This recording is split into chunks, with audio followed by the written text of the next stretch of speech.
Yeah, I was about to ask if that's something. Did you just bite it or something? It looks like you have. I didn't know if you had a cold sore or if you had chocolate on your lip. Oh, wow. Yeah, it's like you must have bit it. Or maybe chapped. It's dry, and I probably... What is it? Dry. Oh, that's from the teeth. And I probably bit it in my sleep because I was using my mouth guard, so I probably... Oh, yeah, cut it. I could feel it. Yeah, I was looking at it. I thought you were eating a granola bar or something. No. It's bad, too. Yeah. At least it's not a herp. No. My lip is good. I don't get those. That's the shit. It's just crazy. Right? Like, if anybody's earned them. People get them from kissing their aunt. Like, literally, when you were a kid, a lot of people yeah. have them just from, like, in the corner from kissing your aunt who had it. Oh, yeah. My wife was always very paranoid, especially when the kids were babies, about which family members were like, oh, let me give the baby a kiss. Turn your head. She's right. And she's right. 100%. I was like, way to look out, Mama Bear. She's right. Way to go. Yeah, 100%. Yeah, she nailed it. So let's hope that this, I can just feel it's a weird texture, blood on your lip. Yeah. I just feel it, it just happened right before we crossed. Yeah, just literally right before the theme song hit, I was like, what? There's a discoloration going on there. And then, yeah, it was just blood. Oof. Yeah. But I heal pretty quickly, like from all that bleeding. Wait, you Wolverine? Some people would say that, yeah. I heal very, very quickly. That's awesome. That's a superpower. I don't bleed long. That's a superpower. I'd hate to be a hemophiliac. Are those the people that bleed, like, everywhere? Yeah, their blood is thin. They can't stop. Right. Is there anything I think you can it's take? thin blood. Because you don't take... Aspirin thins the blood, right? Yes. Yeah. Yeah, if you got thin blood, is there, like, a thickener? You can take something to make it a bit more viscous? Of course. People are like... isn't there diabetic medication that makes your blood thinner? Like, there's a lot of things. Blood thinners when you have heart problems. Or thickeners, though. Yeah, but I mean, like, there are things that will make your blood thinner, too, like for your heart. Yeah, for sure. Luckily, Daddy has a good heart. You bet. In every way. Yeah, I mean, please. We've all been recipients of that gift. I mean, come on. It's just sweet to hear it, though. Mm-hmm. Yeah, there are drugs and other factors that can thicken blood. Vitamin K, I've been dropping that vitamin D. It hasn't been doing anything. What does that say? Blood farts? Yep. Okay, blood farts. I've had those. Oh, this is very helpful. Well, one thing you can do is get cancer. It says cancer can cause blood thickening. Okay, so if you don't want to do drugs, because I'm not a drug guy. Yeah. So I like chain smoke. Hoping that, Sure, I don't smoke, but I've been finding smokers and asking them to blow the second hand right into my pancreas. Right. And why is that? Well, I want to thicken the blood. Yeah, I want some thick blood. I want my heart-ons to be better. Yeah. Oh, look at that. What about, you could get chronic inflammation. These are not helpful suggestions. You could get lupus. I don't want lupus. No, lupus sucks, right? Maybe you got lupus. You must have lupus. You mean because I just got checked for everything. Even lupus? They check for Lyme disease. I'm sure lupus is in the screening. Billy Lupus? They check for everything. The killer and scream? Get little cancer DNA screenings. You should go for those. Yeah. They just kind of check for everything? Whatever they can. I mean, they can't find everything, and everything's not in the blood, but they literally look for the DNA of certain. They even check for Lyme's?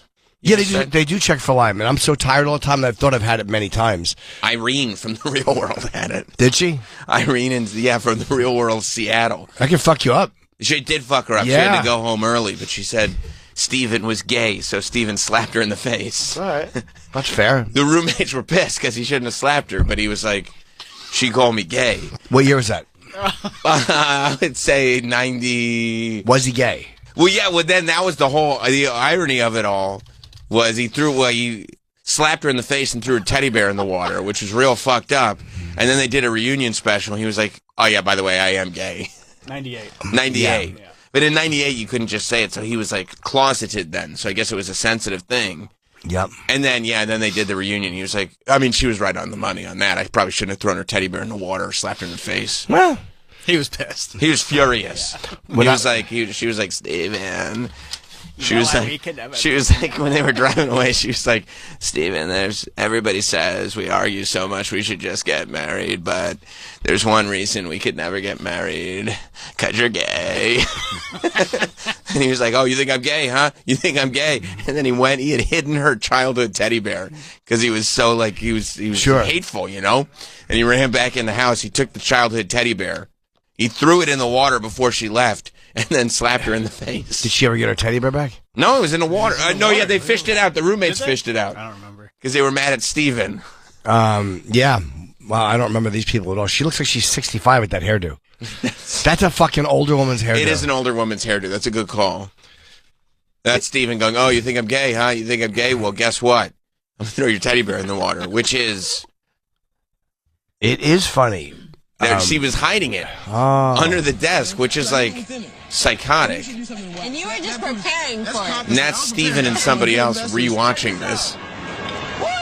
Is this yours? Oh, Jesus. I'm mad now because I realized the calculated nature of it all. That was fun at first, right? the poor teddy bear. Now this is the calculated nature of it all. Don't you think you were calculating and hiding her stuffed animal? I like that they're reviewing the tape. And camera A and camera C. Well, we got to really... This was like I told you I was pissed. And it was like, I was like, damn, you know? sound guy is chasing after. Some shit's about to go down. What are you thinking right here? Right there? What Wait. I hope the door's open. Whoa, slapped her right in her face. She's giggling. Kind of power. Oh, yeah. That was fucked up. That was like that was what an innocent time we were in. That moment was like... That was 98. That was 98, and it was a big enough reality TV moment that for years, people were like, well, of course, that was the moment, Steven and Irene. Do you know, I remember in high school, I had a friend, and we would always insult each other. Mm-hmm. You know, you call each other gay slurs. As back friend, in those friends days, in the early 80s. One of the best parts of high school. Of course it was. I mean, literally, we would Nagasaki F-bomb like a lot. And I want to say it, but I know that, I just don't want to give Sirius any reason. That continued into the 90s. It certainly did. It did. But anyway, we would always call each other that. And then in high school one time, I was like, hey, you faggot. And he goes, don't ever call me that again. And you were like, oh, times have... And then years later, I realized. Yeah. I hit him in a different type of way. Yeah. As he was getting older. And I felt bad. I was like, even in that moment, I was like, oh, maybe he's... Yeah. It all made sense. Yeah. But you didn't know. I mean... I had no idea. Right. I had zero idea. Right. Yeah, that was... like, you just see them reviewing the tape years later. They revisit it. That was years later? To go back and be like, do you remember when this, iconic moment of reality television happened? And then, 10, 12 years later, you got Real Housewives tipping over tables every other season. It's very, very... those little moments that were so shocking back then, like, you'll never... Because you can literally... I was watching before... I woke up very early today. I was just coughing and I couldn't get back to sleep. So I was on Instagram watching my favorite new thing to watch, which is climate protesters being dragged out of the street by angry motorists. Okay. And these guys were in France or something, but they weren't gently pulling them. They were grabbing them by like the scruff of the shirt and dragging them out like fucking dogs. And right. I loved it. Right. But I'm like, that's what you can see every day. You can just click on and watch interesting real life shit. And it's just the good stuff. Just guys who are like nudging their cars through. Right. Kind of going past protesters and kind of nudging into them with their vehicles. So I'm like, when you can see that. The competition is severe. It's very difficult to have a reality TV show moment.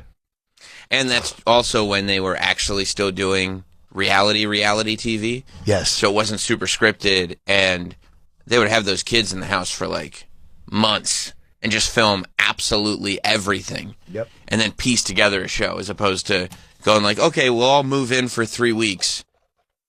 We'll come up with these activities, and then you guys follow the script. Right. Yeah, it's a little, and it feels scripted now. You can't sell it. It doesn't feel... After the Osbournes, especially, like when you look at that, which really wasn't a scripted show. No, not at all. I mean, again, they have an interesting life, and it was a very expensive show to do. But it just, you can feel it and smell it when it's scripted now. And the first time I ever heard the term is when I did Family Jewels. We roasted Gene Simmons, and this was like 2007 or 8. And afterwards, it was a weird moment they wanted me to have with him and like Carrot Top. And they're like, well, this is like assisted reality. They call it assisted reality. So I don't even think it made the final cut. Yeah, but yeah, Gene Simmons' show, which I watched, it was a good show, but it was very much an assisted reality show. Yeah, and I kind of liked. I was happy for him to have it, so I didn't. But I mean, Ozzy's show was amazing. It was amazing. But that's why you can't watch like Hogan's reality show was like the fakest thing good, ever. Right? Wow. Oh, was that fake? Oh, sorry. But like you can't. Those assisted reality shows are so of the time that no matter how popular they were, you can't go back and watch those, like, assisted reality shows from maybe 10 years ago. Right. Because they feel so outdated. Whereas if you throw on an Osbourne's episode, it's still interesting because it's as close as you're going to get to just being a fly on the wall or watching a home movie of Ozzy. Yeah, and that's the reason it holds up, simply because it feels legitimate. Like it feels like this is the way these guys lived. And again, you can watch people's lives all the time now online, and there's so much watching guys climb buildings with no equipment. Amazing. Like I can see a guy climb the fucking the Burj Khalifa tower. Why would I want to watch a fake reality show? But then at the same time, like all the online fake reality show beef type stuff that exists is incredibly popular. I guess so, yeah. So, it goes back to what we were saying yesterday about the bubbles that we create for ourselves by just clicking on the stuff that we like. But I guess some people still like that kind of contrived drama. It's terrible. Yeah. It's real bad. They're going to, MSNBC's in great shape. They're doing good. They're going to, what are they going to do? Comcast is going to split them off, but they're going to put them with some powerhouse. So USA, which, does okay. And then, and there was one more, sci-fi. Yeah. And one more. And they said people at MSNBC are panicking. Yeah, because they're spinning off, they're taking their cable channels and spinning those off into a different company. Yeah. Which means what? Will they still be on the network? I don't know. How does that affect them? Or is it just going to be a cost-cutting thing? Well, I think that way they can sell that company. Theoretically, right? Yeah. I mean, that's the first thing that occurs to me. I don't know if that's the actual thing. They can sell the company with that stuff. They can sell that, just those things, and keep the rest of the stuff that they like. Or, I don't know, turn that into a private company so that they can keep their own stuff public. Yeah. Yeah, they're taking the cable channels and making them private. But that way, on the earnings reports, if those cable channels, which like you said, USA is still doing good. But as far as cable channels go, but cable as an industry is suffering. And USA is not a place people go for necessarily new or news content. No. This is one of those things you'll leave on. It's like fucking Cozy. You just leave it on for hours because the shit that I watched Quincy the other night on Cozy. I can't stop. It's great. It's amazing. It's great. They're just like people like this show. We just put it on the whole time. He was fighting for trauma centers. Oh, wow. There was a lot of people dying in the emergency rooms. So naturally, the coroner takes the reins. And Quincy went in and got it done. He got the trauma centers, but he was very passionate. That's what happens with most coroners, right? They do. They get involved big time. And the bartender had some funny things to say. Danny. Yeah, sure. Danny, the bartender. Well, the bartender is always good for a quip. Always good for just a fast quip, a little something, Yeah, so I think, they're going to... Did they say they're going to do that, or that's the speculation? Well, they said that they're exploring...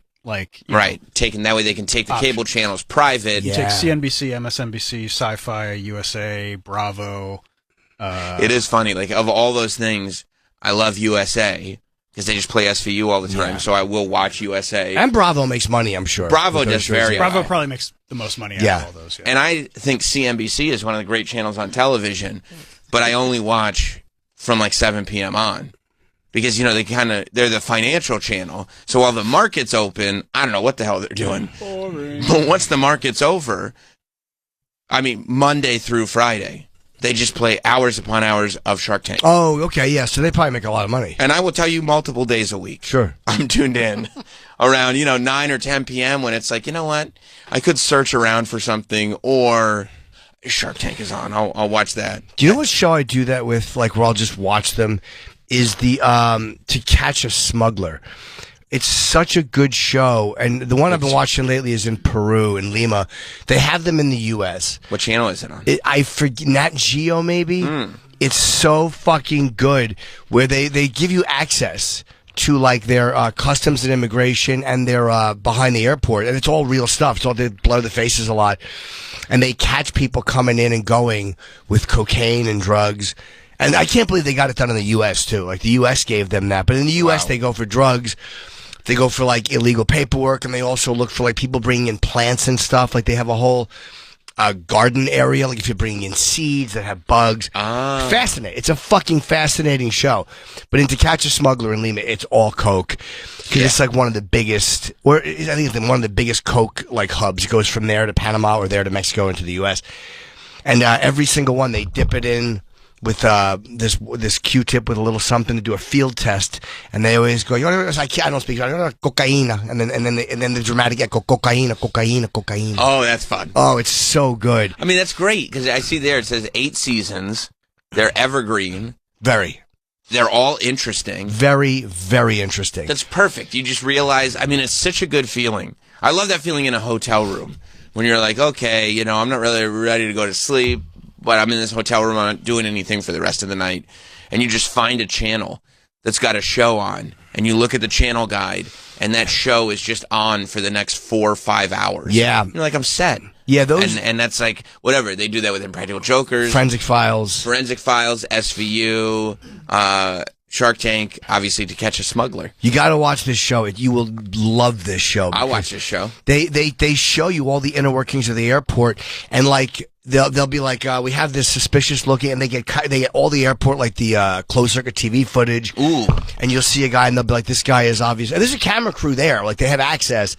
But the woman will talk to the camera and go, yeah, we have a suspicious passenger here. He's going from Mexico to Amsterdam or wherever it is. And they'll always walk up, sir, hi, I'm police. I'm going to have to look in your bags. And it's just great to watch people fumbling with excuses. And like, I'm for a friend. What's your friend's name? Jose? Jose what? I don't know. I just met him. But I'm just bringing this bag. I don't know. And the genius ways they use to smuggle. In the U.S., they show you a lot of stuff from JFK Airport, which is like a lot of the... that's really cool. A lot of like the warehouse stuff when they go through things that are just being shipped through customs, and you could see how they get those dogs. There was one couple I watched yesterday in Peru where they were about to get on the plane. Their luggage had made it through, but the luggage going into the plane, I guess got flagged, and they couldn't find anything in it. And they're like, oh, it's okay. And then they brought that fucking shit tattletale dog. Oh, that dog, not the dog. You know how much they hate it when that adorable dog, which you'd want to pet under any other circumstance. German Shepherd? No, they're like beagles or weird dogs. Oh. They're adorable. They're usually not, they're all kinds of dogs. But the dog does the cutest thing, like scratches. Oh, with his little paw. And he's not being friendly for being petted. He's literally telling the police, this guy's drugs right here. We got one. And you look, oh my God, that's the cutest dog I've ever seen in my life. They are very, very cute. He does. He looks like a little beagle. Maybe he's a little beagle named Bagel. They sniff plants. Is this the U.S., Travis, or this? This is To Catch a Smuggler. Which one though? There's Peru. This looks American. It looks like Team hunts down $41 million of coke on a boat. They come up with clever titles, too. This is actually Staten Island. $41 million of coke on the Staten Island ferry. Nicole was coming to work that day. They do Puerto Rico, too. That Puerto Rico, I think, is where they do a lot of the boat stuff for the U.S. one. Hey, sir, do you mind if I pet your dog? Actually, my dog is going to be sending you to jail for a couple of decades, so I don't know. This looks like it might be in Puerto Rico, but they're U.S. agents. Yeah, they do that when I've seen a lot of. It says PRAMO team. Yeah, they do that to catch the drugs in the boats they get in Puerto Rico a lot. They also do it, and I think like JFK, they do Philadelphia. They'll bounce around different airports. It's such a fucking great. Oh yeah, and at the border. I love the border shows. I've seen these. I think maybe you've shown, but I love the border border shows. San Diego's great. They show you how they don't show you every bit of equipment. X-ray reveals body in trunk. There's a body in this. Oh, is there an X-ray? It's funny when I used to. What? I used to come home from Canada so depressed, and I would never smuggle my wife in, but I used to fantasize about like if I brought her in a thing, she'd be here right now. I was so fucking freaked out, like she's never gonna get in. Just put her in a Tupperware. But I never did it, and I'm like, I bet you that they have X-rays, and they do. I don't know yeah. if the X-rays are in the lanes or if they get pulled off. And then they check. I think that's what it is. Yeah. I think there's machines like in the garage. It might be. Yeah. Because honestly, you probably could have done that. Oh, just listening. Every time we go over the border, Lisa there and he I is. are like, there he is. we could just bring anything. They're so fast. Yeah, but you don't know what they're looking. you never know. You never if it's know. a body, they may. Something tells me, like, especially coming from Mexico and Canada, you go through a couple of things. Like when I go through fucking when I landed and went through what is it called when you can come right in? Not Nexus. Global entry. Global entry. I literally walk up and they take a picture of my face and they go, "Hello, James." They didn't even look at my passport. Like, the technology is so fucking good. Yeah, they may have like a scale or something A heat scanner on the ground that's like, oh, the back of the car is about 150 pounds too heavy. What's up with that? Yeah. What? There's that something. doesn't sound right. Just my subwoofer. What are you talking about? Yeah, I guess there's some luggage back there, but I guess I'll just leave. The excuses are so bad. People give. How did he get back there? Oh, Little bugger. Anyway, I'll leave you to work it out with him. I guess I'll take off. I'm good to go though, right? I'm good. I don't know how he got back there, but he's got the same last name as you, sir. What? That's weird. Huh? Yeah, Philadelphia. I wonder if they give permission, like the airports and the security checks and everything. Well, I know they do. I wonder if they give permission in order to maybe discourage yeah. people from doing it. Like, you can see how good they are at it. 100%. I think so. And I also, like, people think they can just bring stuff in, and you see people getting busted with all kinds of stuff. And once in a while, they let people through. Usually the ones who will get through are people with seeds or stuff that they just didn't know. Like, they'll pay a fine, but they'll have a bag of seeds, and there's, like, insects in it. Sir, what's up with all these bags? This is authentic Louis Vuitton I'm coming into the country with. That's all this is. This is just authentic merchandise. Yeah, those smugglers, they just fucking burn that shit. But it's great when they weigh the stuff, especially in Peru, where they go through all this liquid coke, and you see, like, anything over 10 kilos, I think, is a huge bust. And then you see somebody with 13 kilos of liquid coke, and you're like, oh, wow, you are in Dutch. 15 to 25 years in prison. And that's fucking, like intent to distribute or whatever. Oh, you're just doomed. If you were going through in Lima with like a gram of coke, I imagine it's a very small penalty because they know you're just using it yourself. Right. Like, they have such big fucking busts there. Where are they coming in with the pink cocaine? The pink cocaine is what's Diddy driving cocaine? The Diddy cocaine. It's what's driving everybody crazy right now. That's the stuff that's like, it's like cocaine, MDMA, and I imagine they're just what? dying. And ketamine, that's right. And ketamine. Not that I know. No. I read. That's what it is. The pink cocaine is ketamine, MDMA, and cocaine all mixed together. Oh, it's a whole thing. And the children are having a great time with it. It's called Tusi. Tusi. Let's go to Bruce of Brooklyn. This guy sounds interesting. We didn't have him on Netflix or Tusi. With Bruce? What's up, Bruce? Hey, boys. What's going on this morning? Hello, sir. Just chilling. There's this guy on YouTube for the Irish Customs Enforcement. His name is Bruce Heller, if Travie Dog pulls it up. He's incredibly awkward and aggressive. And he goes up to people and he's like, "Oh, where are you from? Hong Kong? Over there." I think you guys would enjoy it. Okay. Oh, is he? But this is like one of those To Catch a Smuggler shows? Yeah, it's called Yes, Stop but it's Search real. Seas. It's not scripted. All right, no, thank you, it's buddy. fine. Definitely, these are not scripted at all. No, yeah, the airports and You don't need to script them. They're great. And they wouldn't put up with scripting anyway. They're like, the agents wouldn't. These are fucking people trying to stop smugglers. What if we set up? No, we're not doing that. Let me hear him talk. What does he say? What does he This say? is Bruce's idea. I Okay. have not previewed. No, we'll see. You're right. Travis, why would you pull up this video? How are you doing? How's things? Where are you coming in from today? Hong Kong. Just put your back through the X-ray machine. Have a hit me for 1 moment, please. See, when you do it Very with to the point. when you do it with an Irish brogue, though, it's like, oh, this is a friendly thing. I think this should be fine. just wants a pint. What's the purpose of your visit to Ireland today? I'm leaving here. That's okay, no problem. You see a passport for a second, please. Show me your passport for a second, yeah? You okay?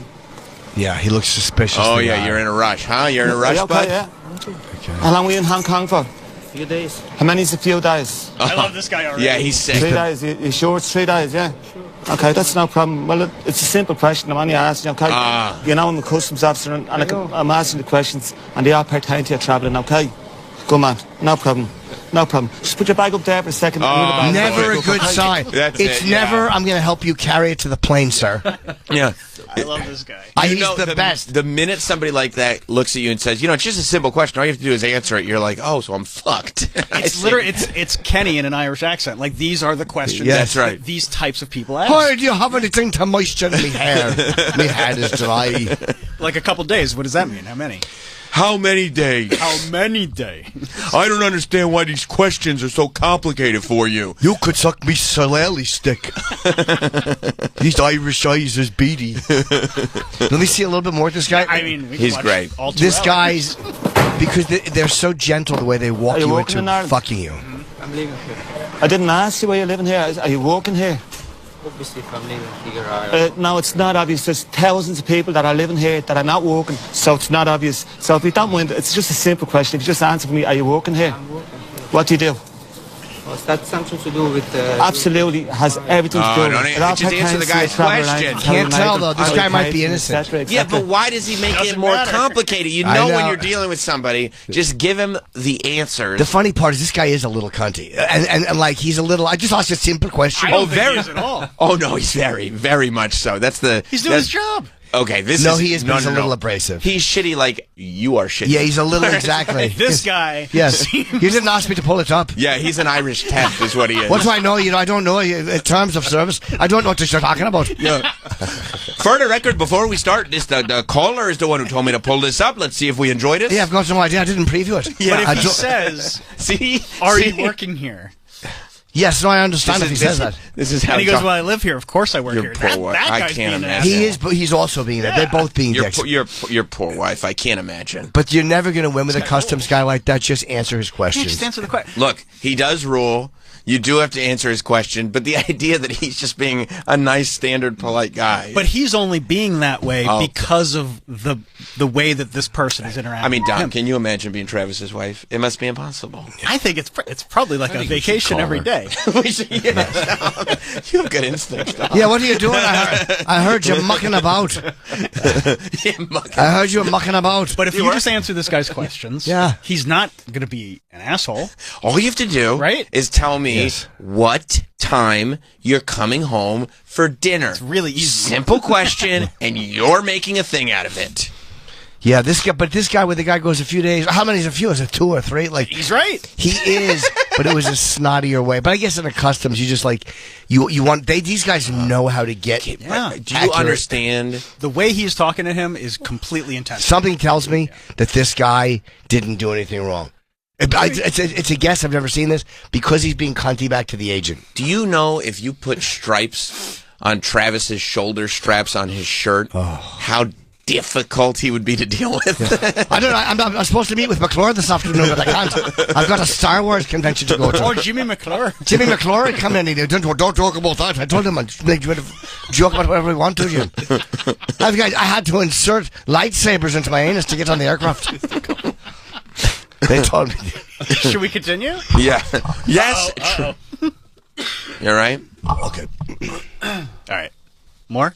Yes, please. Oh, yeah. I love this guy. I love him. Of course you do. He's you.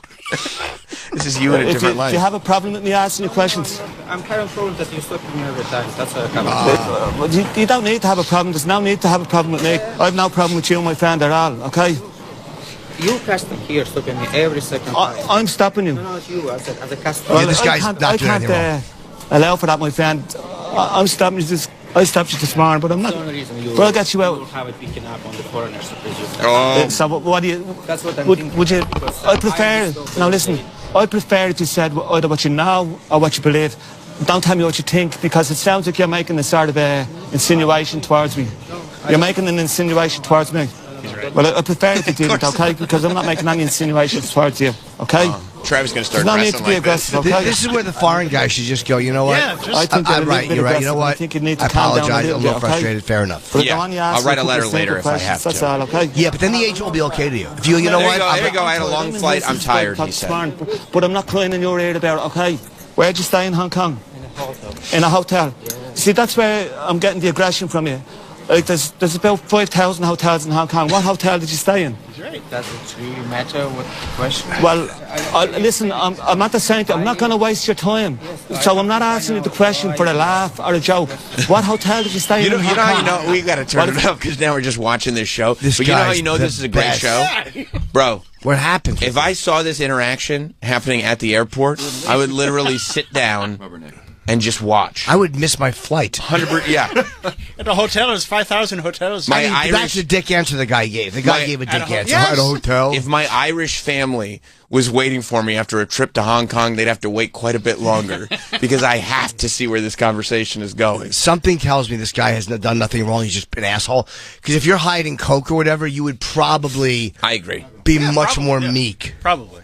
Listen to one more minute. But I'm sure there's different, if he is coming in from Hong Kong, you're going to get flagged. Yeah, well, maybe they know something about this guy or his. You jump into his defense again?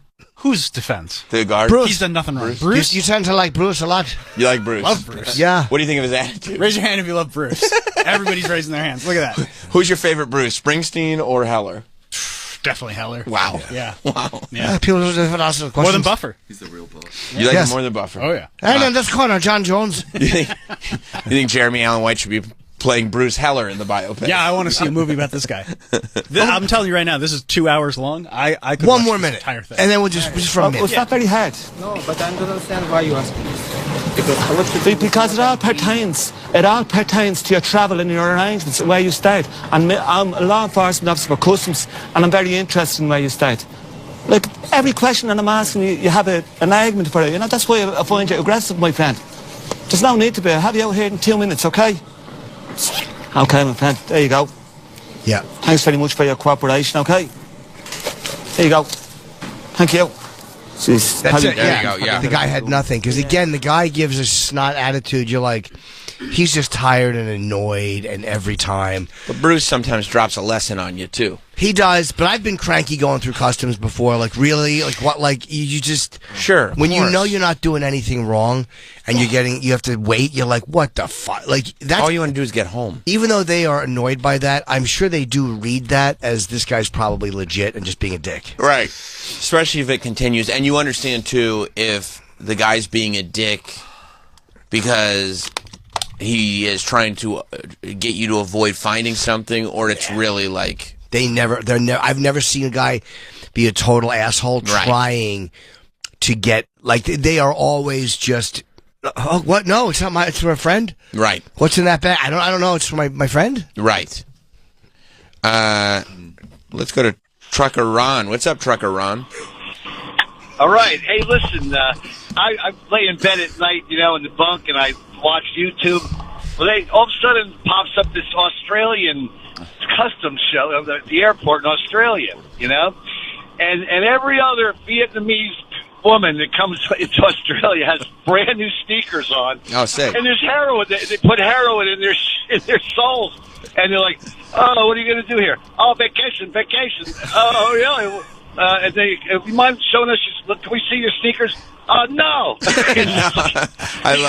I love that. Thank you. They bust every other woman coming off those planes. Every little Vietnamese woman with brand new sneakers, and then they go to the part of the airport where packages are coming in from overseas, from different places, and they got the dog walking through. They got big bins of with manila envelopes, smaller, different sizes. So the dog walks by, boom, sits down. They dump the shit. Here comes an envelope now, right? They open it up. There's a book in there. And they carefully take a razor knife and they peel the little a paper covering the back binder full of heroin, right? But it's 98% heroin. When you cut it, you can cut it 50 times. I mean, it's so much more expensive than cocaine. It's like we just got 6 grams of heroin. What's that worth? $400,000. Yeah, and they the best is when they throw it on the scale, and they tally it up, and in the Lima, Peru one, they'll tell you how much jail time the guy faces. Oh, that's cool. Yeah, they'll be like 8 to 25 years, or 8 to 15, 15 to 25 is usually how it goes. I do love the idea that they keep doing the heroin in the shoes trick, and it's just you always spot them because Yeah. whoever has new heroin shoes, if you have is going to heels- get busted. Yeah, you're gonna get busted. What if Yeah. you're wearing like heels, like you're fucking, Those big- like you're Abe Lincoln and you have big heels on your shoes? Or those big 2000s platform sneakers. It's really the best way to do it. I mean, it's dangerous is to swallow it because they actually physically have to put you through the X-ray. I don't think the X-ray machines, the regular ones in the airport, pick that up. But if you swallow it, then you got to stay with the drug people until you shit it out, right? Oh, if they pull you over and catch you? No. I mean, like whoever you're delivering it to. I'm sure they meet you at the fucking airport. But you don't always. What if you're irregular or whatever, and it's going to take you a few days to get it out of you? Something tells me that they have something to give you when you get to the hotel. Oh, where you will shit like a goose. You take that Troy Kwan laxative. Jim would be a horrible smuggler. I'll be trying to push it out on the plane. I'd fucking burst the bag and push him. No. I gotta shit. He just looked down at the toilet and go, "Oh no!" But they show clips of like them going to the hospital, and they'll show you how many they've had in their stomach. 30 pouches in their stomach. It's crazy. That would be a great scene in like a in a comedy. Looking down at the toilet like, "Oh no, I shit it out." Oh no. I was supposed to shit it out for 12 hours. Yeah, because you're supposed to wait until they give you the laxative so you can, as Troy's fiance says, blast. But meanwhile, Jim had 3 cold brews before the flight. Of course he did, and he's I nervous would. about shitting, which makes him shit more. I would. I'd be bringing a fucking sieve into the bathroom, shitting Your for farts smell like cocaine. What? No. Some guy's farting in first class and everybody's high and rubbing their gums. It would hit the back of that airplane steel bowl, and then powder would come off like when you drop a bag of flour. Oh no! Balky's face in True Romance. Yeah. Oh no! He's trying to scoop it back into the broken balloon. I think most of it is still here. It kind of smells. Everyone's sitting with a medicinal drip in the back of their throat. Oh no! Fucking, they're all the $2,000 farts.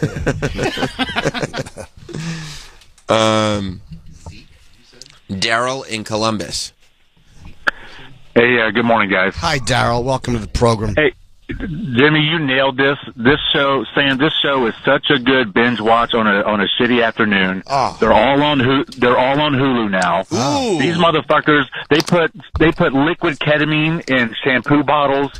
And then, Jimmy, did you see the ones they had in Mexico where like they pull the semis off to the side and they find like thousands of pounds of coke and heroin inside the walls of these trailers and in the floors? It's insane. It's madness. I mean, They'll actually take the you killed truck it. apart. You nailed it. Yeah, they pull the Yeah. truck in. Thanks, Daryl. And they show you how Thanks. these guys, they don't miss anything. They will take every fucking inch of a tractor trailer apart and get the coke. In the gas tanks, a lot of times it's in the gas tanks of the semi. Wow. They have obviously mechanics. This is all they do is rip cars and trucks apart. I just love to see somebody's face. You don't mind if I throw out this shampoo, right? You just buy another bottle of shampoo. What? No, don't. What? Don't. You don't need to. Don't throw out the shampoo. No, I'm just gonna. I'll give you $5 if you want to buy another shampoo. No, that's special shampoo. Sometimes they will follow them in San Diego to see where the drop is going to be. They'll do that. They follow and they show you how the FBI gets involved to see where it's going. Because you think you've made it through. Oh, great, I made it through. And then they follow you. Oh, I didn't make it through at all. They'll either do that once they bust somebody and they go, all right, we're going to follow you, like to get yourself out of jail. Or if they know you have stuff in the car and they're like, we have confirmation, they'll just follow you from there to see where you're going. Wow. Sean in New Jersey. What's up, Sean? Hey, guys. Well, there's a show on Discovery Plus that my wife and I love. It's called Contraband, Seized at the Border. And it's all about the bridges in Texas and the border control agents that, go through the cars and the luggage and the people crossing the bridges. And it's got like 5 seasons on there. It's just fantastic to see where these people are smuggling this stuff into. These are all great shows. And you don't mind if one of them is kind of like derivative of another, because what's interesting is what they're finding and what they're doing. So it's like, Sure. it's great. Sure, and it's all real stuff. It's all kind of new stuff anyway. Yeah. And it must be so cheap to make these shows. Oh my God, you're just filming agents and it's just content. Yeah. Yeah, but they catch I mean, when you see, especially the border in the trucks, when you see the amount of money they're costing these cartels when they find a fucking 18-wheeler, like with a false, like wall inside of it, and cocaine hidden in avocados. In avocados? Frozen avocado. Boy, that's just a salad you probably eat quickly. Yeah. Forget about it on a toast, am I right? Yeah, I know. Believe me, on an avocado toast is $2 million. Believe me. $2 million worth of cocaine in one avocado. It's a hell of an avocado, you know. Believe me, it's expensive. I mean, even in Biden's economy, it's going to set you back. Trust me, you're going to have avocado on your mustache. People are going to know what you're doing. What? It's not the avocado. Well, you're snorting avocados. It's also fun to watch, like, how smart some of these smugglers are. Yes. And how they, like, hide their stuff. Yeah. Well, they do a big one. They do is it's like black cocaine, where it becomes like the lining of the suitcase. They do that a lot in Peru. Wow.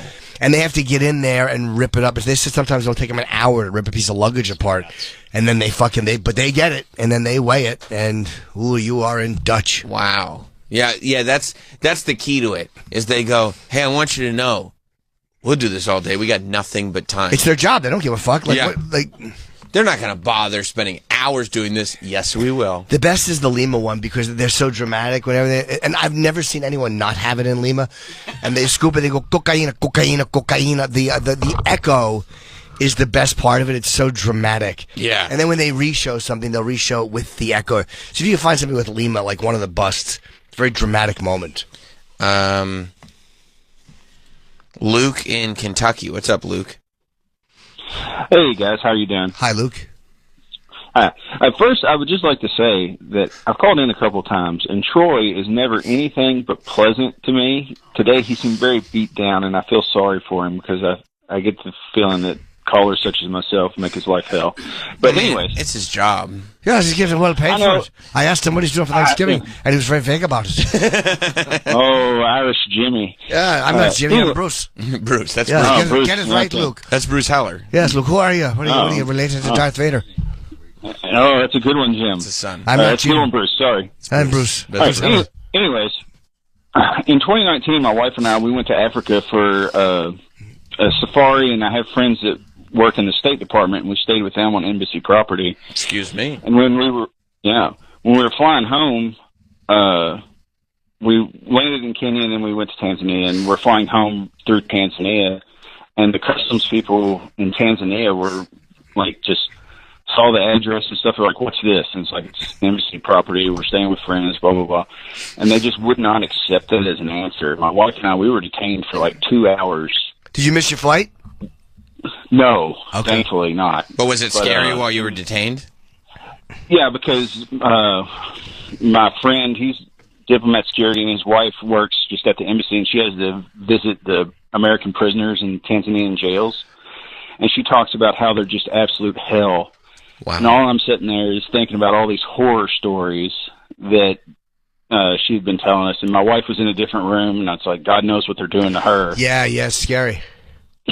And, like, we had to end up, like, the questioning turned, like, very accusatory, and it was like, I need to contact the embassy. Like, just, that was just all I would say, is just contact the American embassy.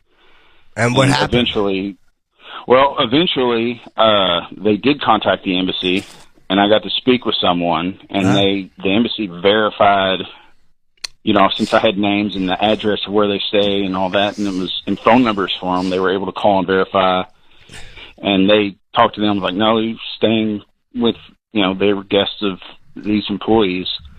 And they turned us loose. And, I mean, ultimately it's a whole big nothing, but it was fucking horrifying for 2 hours. Sure, because when you're in another country, you realize, like, even though you know you're right, you are at the mercy of that border agent. You're totally out of control. I'm never nervous coming back into the U.S. Like, I know 100% I'm going to get in. I know 100% I've done nothing wrong. Mm-hmm. But another country, you don't fucking know. Forget about it. What if I've done nothing wrong and, who knows?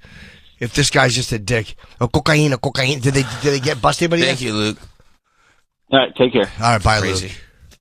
Every time, like, they go to tested, it goes to a commercial. Oh, this is and not then I start with like another. Oh, he just zip through you. Well, that's what I'm trying. But yeah, this is. I gotta stick around. I gotta see. These are different agents that typically, except for that one guy, the one Peruvian guy with the fucking. He's like 55. He's involved with every bust, and boy, he looks like he does not play.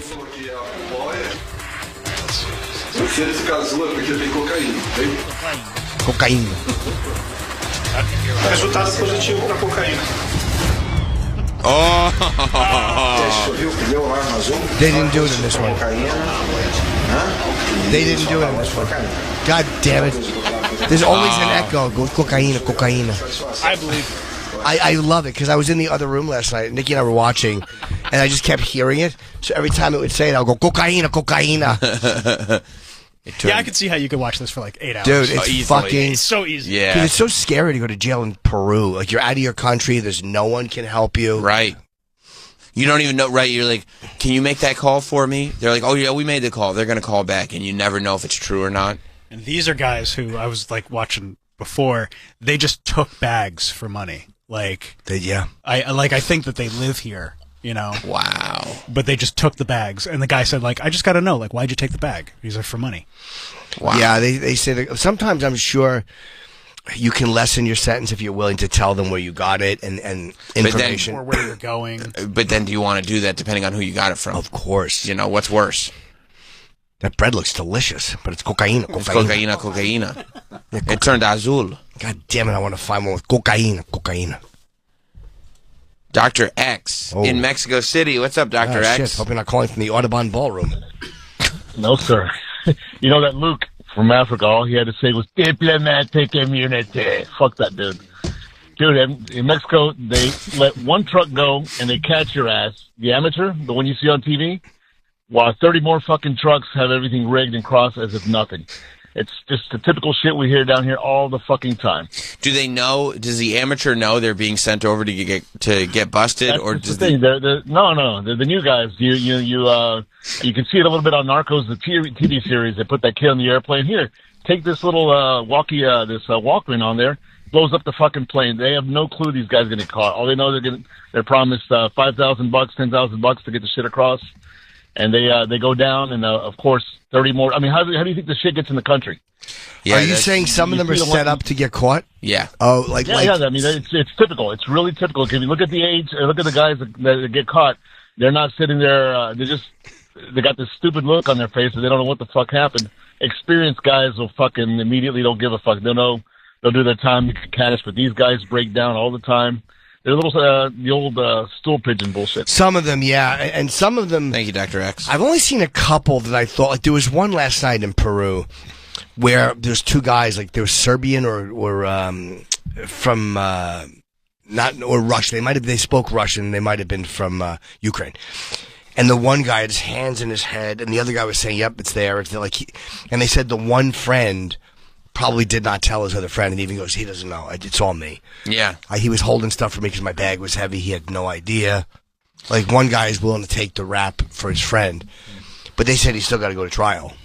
Yeah, I mean, they do that when they're, like, coming into the country, too, at the border. I watched one show, like, about the Border Patrol, and it was just these guys in Texas on the bridge watching the river that is where the border is. Yeah. And people that cross it. And they try to swim, but the current is so strong and everything that's a risky thing to do. But some people obviously get across that river. The Rio Grande, right? Something like that, yeah. And, like, they always have, or they kept having, like, one guy who keeps, like, pretending he's going to jump in, and he's clearly a distraction so that other people on the other side can get across. But the officers also know.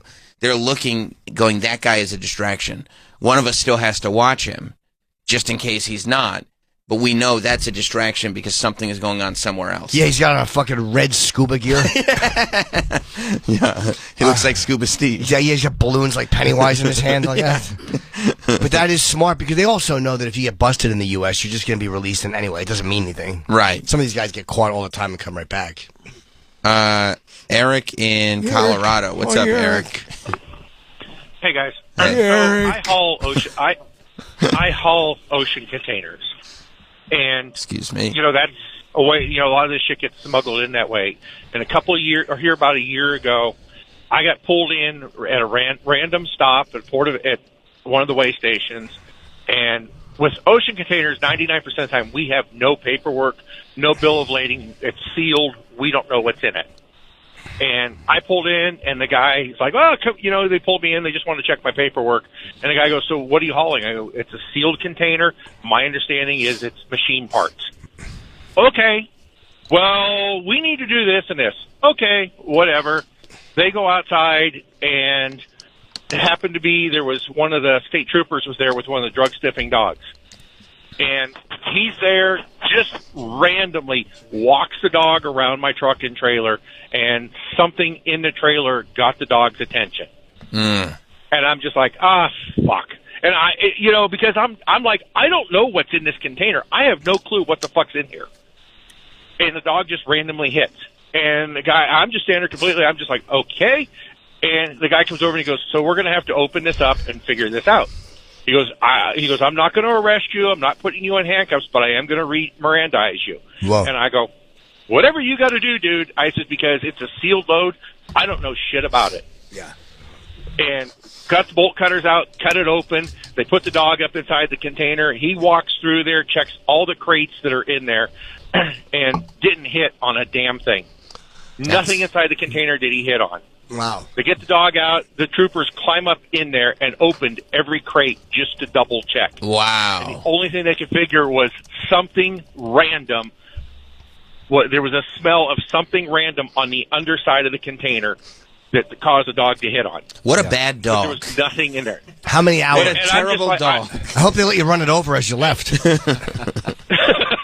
Yeah, I mean, it tied me up for almost 2 hours sitting there. And the guy's like, he goes, if you had paperwork, this would have been easier. I'm like, dude, I've been doing this for 30 fucking years. We never have paperwork. You know who would say that? You guys should know this. Eric, you know who would say, if you had paperwork, that would be easier. You know who would say that? I would like to know, where's your paperwork? Yeah. You know you need as you're crossing to the port of entry. Old But Irish Teft over there would say it. Travis would absolutely, You've got no paperwork. Yep.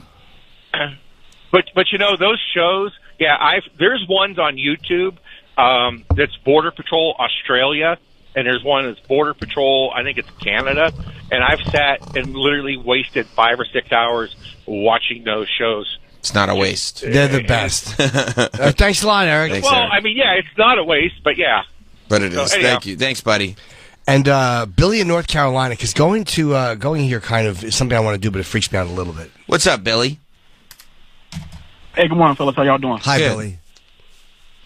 Y'all talking about people getting detained, man. I wanted to tell my little story. I was training in North Carolina. I'm ex-military, and I was on my way to Afghanistan. I had a layover in Dubai for a few days. The place that I was training at was really cool. A lot of people don't get to go there, so I figured I'd buy some souvenirs. Get off the plane. I'm really tired. I'm in Dubai. I see a guy walk up to me. Usually these are guys who want to get you in their cab, right? But we've been taught in the military, you don't get in the cab with somebody who just walks up to you, go to the cab line. So as soon as I see him, I don't even give him a chance. I'm like, nope, I'm good, leave me alone. But then I realize he's not asking anybody else if they need a ride. So I'm like, all right, something's up.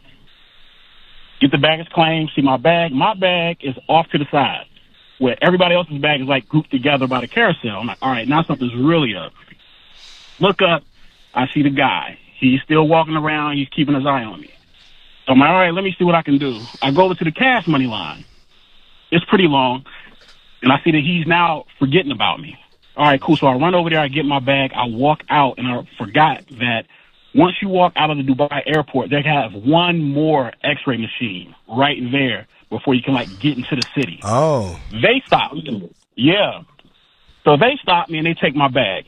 They run it through the x-ray. The guy says, where's your passport? I tried to show it to him. He took it out of my hand, put it in his pocket. Oh, that's terrifying. So they open my bag. They're throwing my shit all over the place, you know what I'm saying, like you see in the movies. And they pull out an AK-47 bullet that was actually a keychain. I bought it as a souvenir. I'm like, so they look at me, they look at it, they wag it in my face, and they say, you're detained, you can't go anywhere. You brought a weapon into our country. I'm like, what? I'm like, dude, it's a keychain. Don't matter. So walk me across the hallway, not realizing that that's a police station right there across from the x-ray machine. They're like, we're not letting you go. This is the weapon. And then the cab driver that came in, of course, he was an undercover cop. He comes in, he's smiling at me. So I'm like, so what do I do? They're like, well, you're detained for right now. We got to figure out what we're going to do with you. Let's get your paperwork started. So they go in, they give me all this paperwork, and then I'm realizing it's all in Arabic. So I pull my phone out, and I pull my phone out and hit the voice recorder, just trying to protect myself if I can. And I say, hey, I'm not signing anything that's not in English. Then they get really pissed. Oh. Make me go sit back down. They're in the background. They're talking and yelling and all that stuff. Come back out, and they're trying to ask me what's going on. I had to show them my orders to show them I was going to Afghanistan. And they had to go through my passport and look at all of my stamps to see, like, try to make up a story as to my life and what I'm doing on their side of the country. Long story short, they finally found some paperwork that was in English, let me sign it, and they just said, okay, we're going to let you sign yourself out, and we're going to take your bullet, and you can get out of here. That's fair. How long were you there for? A couple of hours, 3 or 4 hours. But I think they were just trying to sweat me out because they had that paperwork together as soon as I walked in. They knew what they were doing. I remember when we went to, and then this is 2003. Thank you, Billy. I went with Colin and his assistant and Lori Kilmartin to Iraq, but we went through Kuwait. It was a British Airways flight through Kuwait. And Colin and my paperwork they had done immediately, but we had to wait like 3 hours for them to do Lori's. But someone goes, yeah, they are slow with the women. They make them wait. Wow. I was like, you fucking assholes. Like, the only reason Saddam isn't here is because of us. Yeah. You fucking cocksucker. It made me really despise Kuwait. Man. Yeah, that's a scary, scary thing. That one was more annoying, though. Like, we knew that there was nothing wrong. Like, you're more like, is there a problem? We're just going to get sent back and not be able to do the gig. Like, it wasn't like we knew there was no issue. Airport security in a foreign country, put your passport in their pocket. Yeah, it sucks. Jeff in New Orleans. What's up, Jeff? Hey, fuckface. What's up, Jimmy? Hey, Jeff. Welcome aboard to the program. Been working out, eating better. Oh, yes. What do you have, Jeff? New Orleans. Hope the levee is fixed. The levees are broke.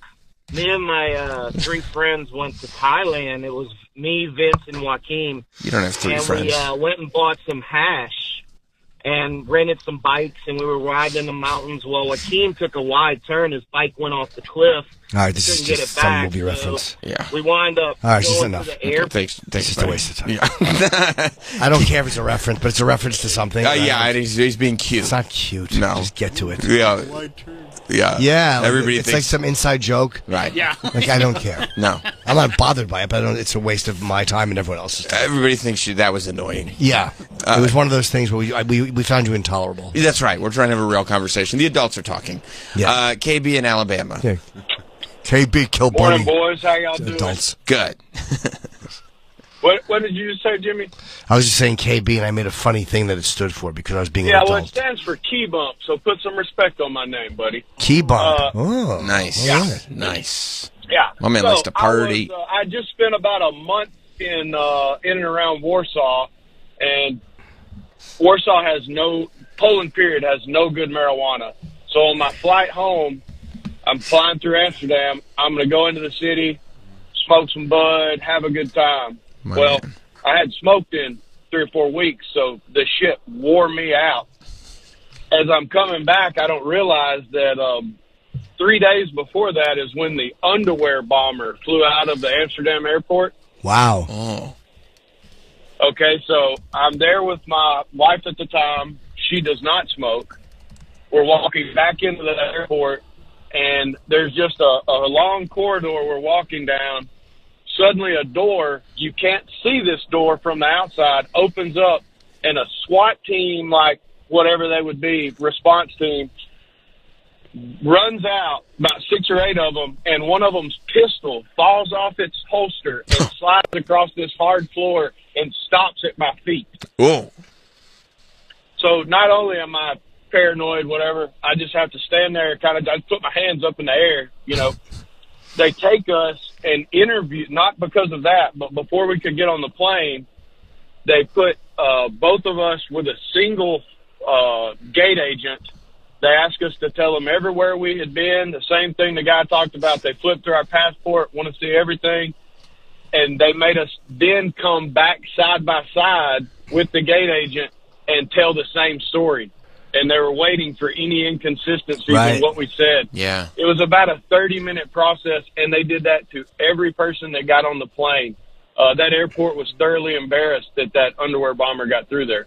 Yeah, it's one of those things you never want to travel through someplace after a guy blows his dick and balls off on a plane. It's the worst time. That's the worst time to travel. Bad time. Where there's fucking Richard Reed, there's shoe bomber. You never want to fucking get on a plane after fucking old Double R they say blew his tootsies off. 2 times you never want to travel is the Wednesday before Thanksgiving. That's right. That's always tough. Yep. And 9/11. And immediately after somebody blows their dick and balls off in that airport. Those are the 2 times they always say that. This is the worst. They're actually penning a script for the next Home Alone movie where they forget Kevin, but they can't get home because in the airport they're at, the guy just blew off his dick and balls. And Devin Rattray has a fucking bomb in his shoe. That's right.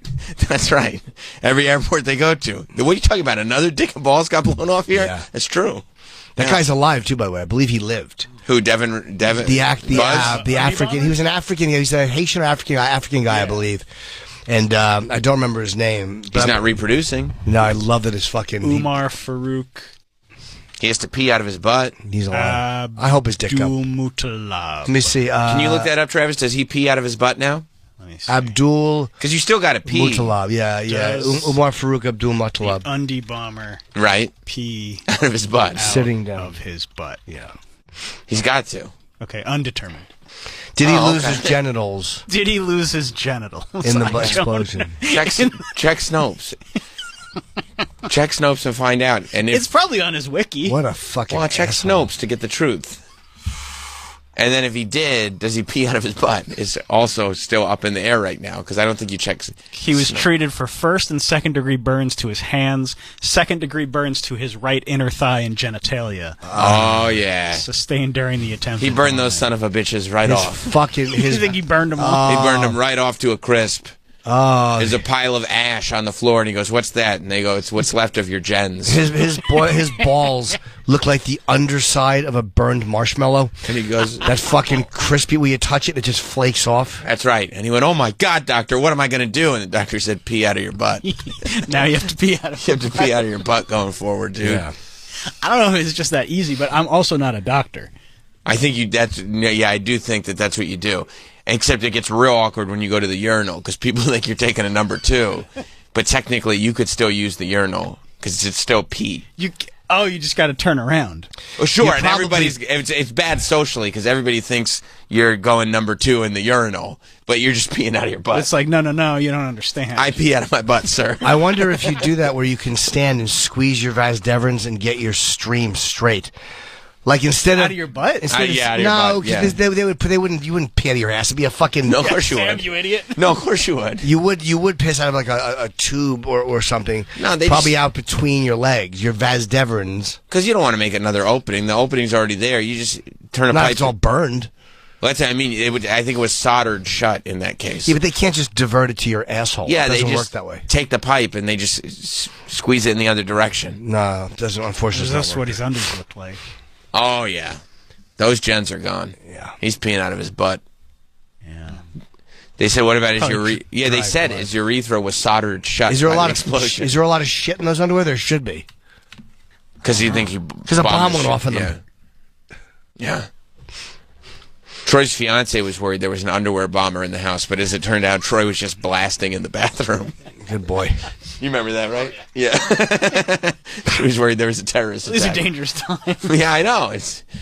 New York is a crazy place, but no, it was just colonoscopy day was the next day. You know, when Jonathan was sending me that Lemmy bullet, because they gave it to John to send to me, He went to like one FedEx place or whatever, and they're like, "What's in there?" And he wouldn't tell them what's in there because he knew they wouldn't send it. Oh wow! So he actually had to leave and go somewhere else and send it. He's like, it's crazy that they had to know, but they never would have shipped a bullet.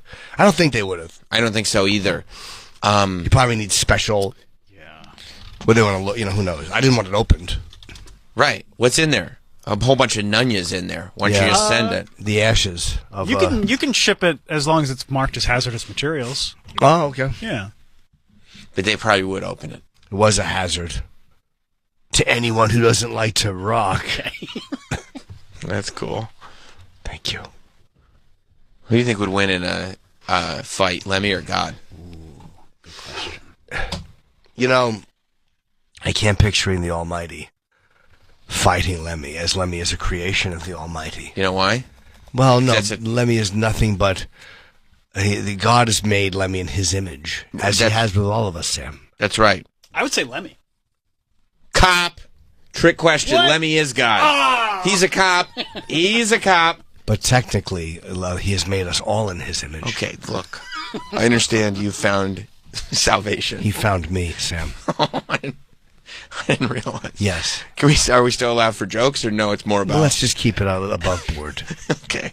We're going to spend a little more time talking about him? Absolutely. I see. That's true. He found me. I was pop-locking for money.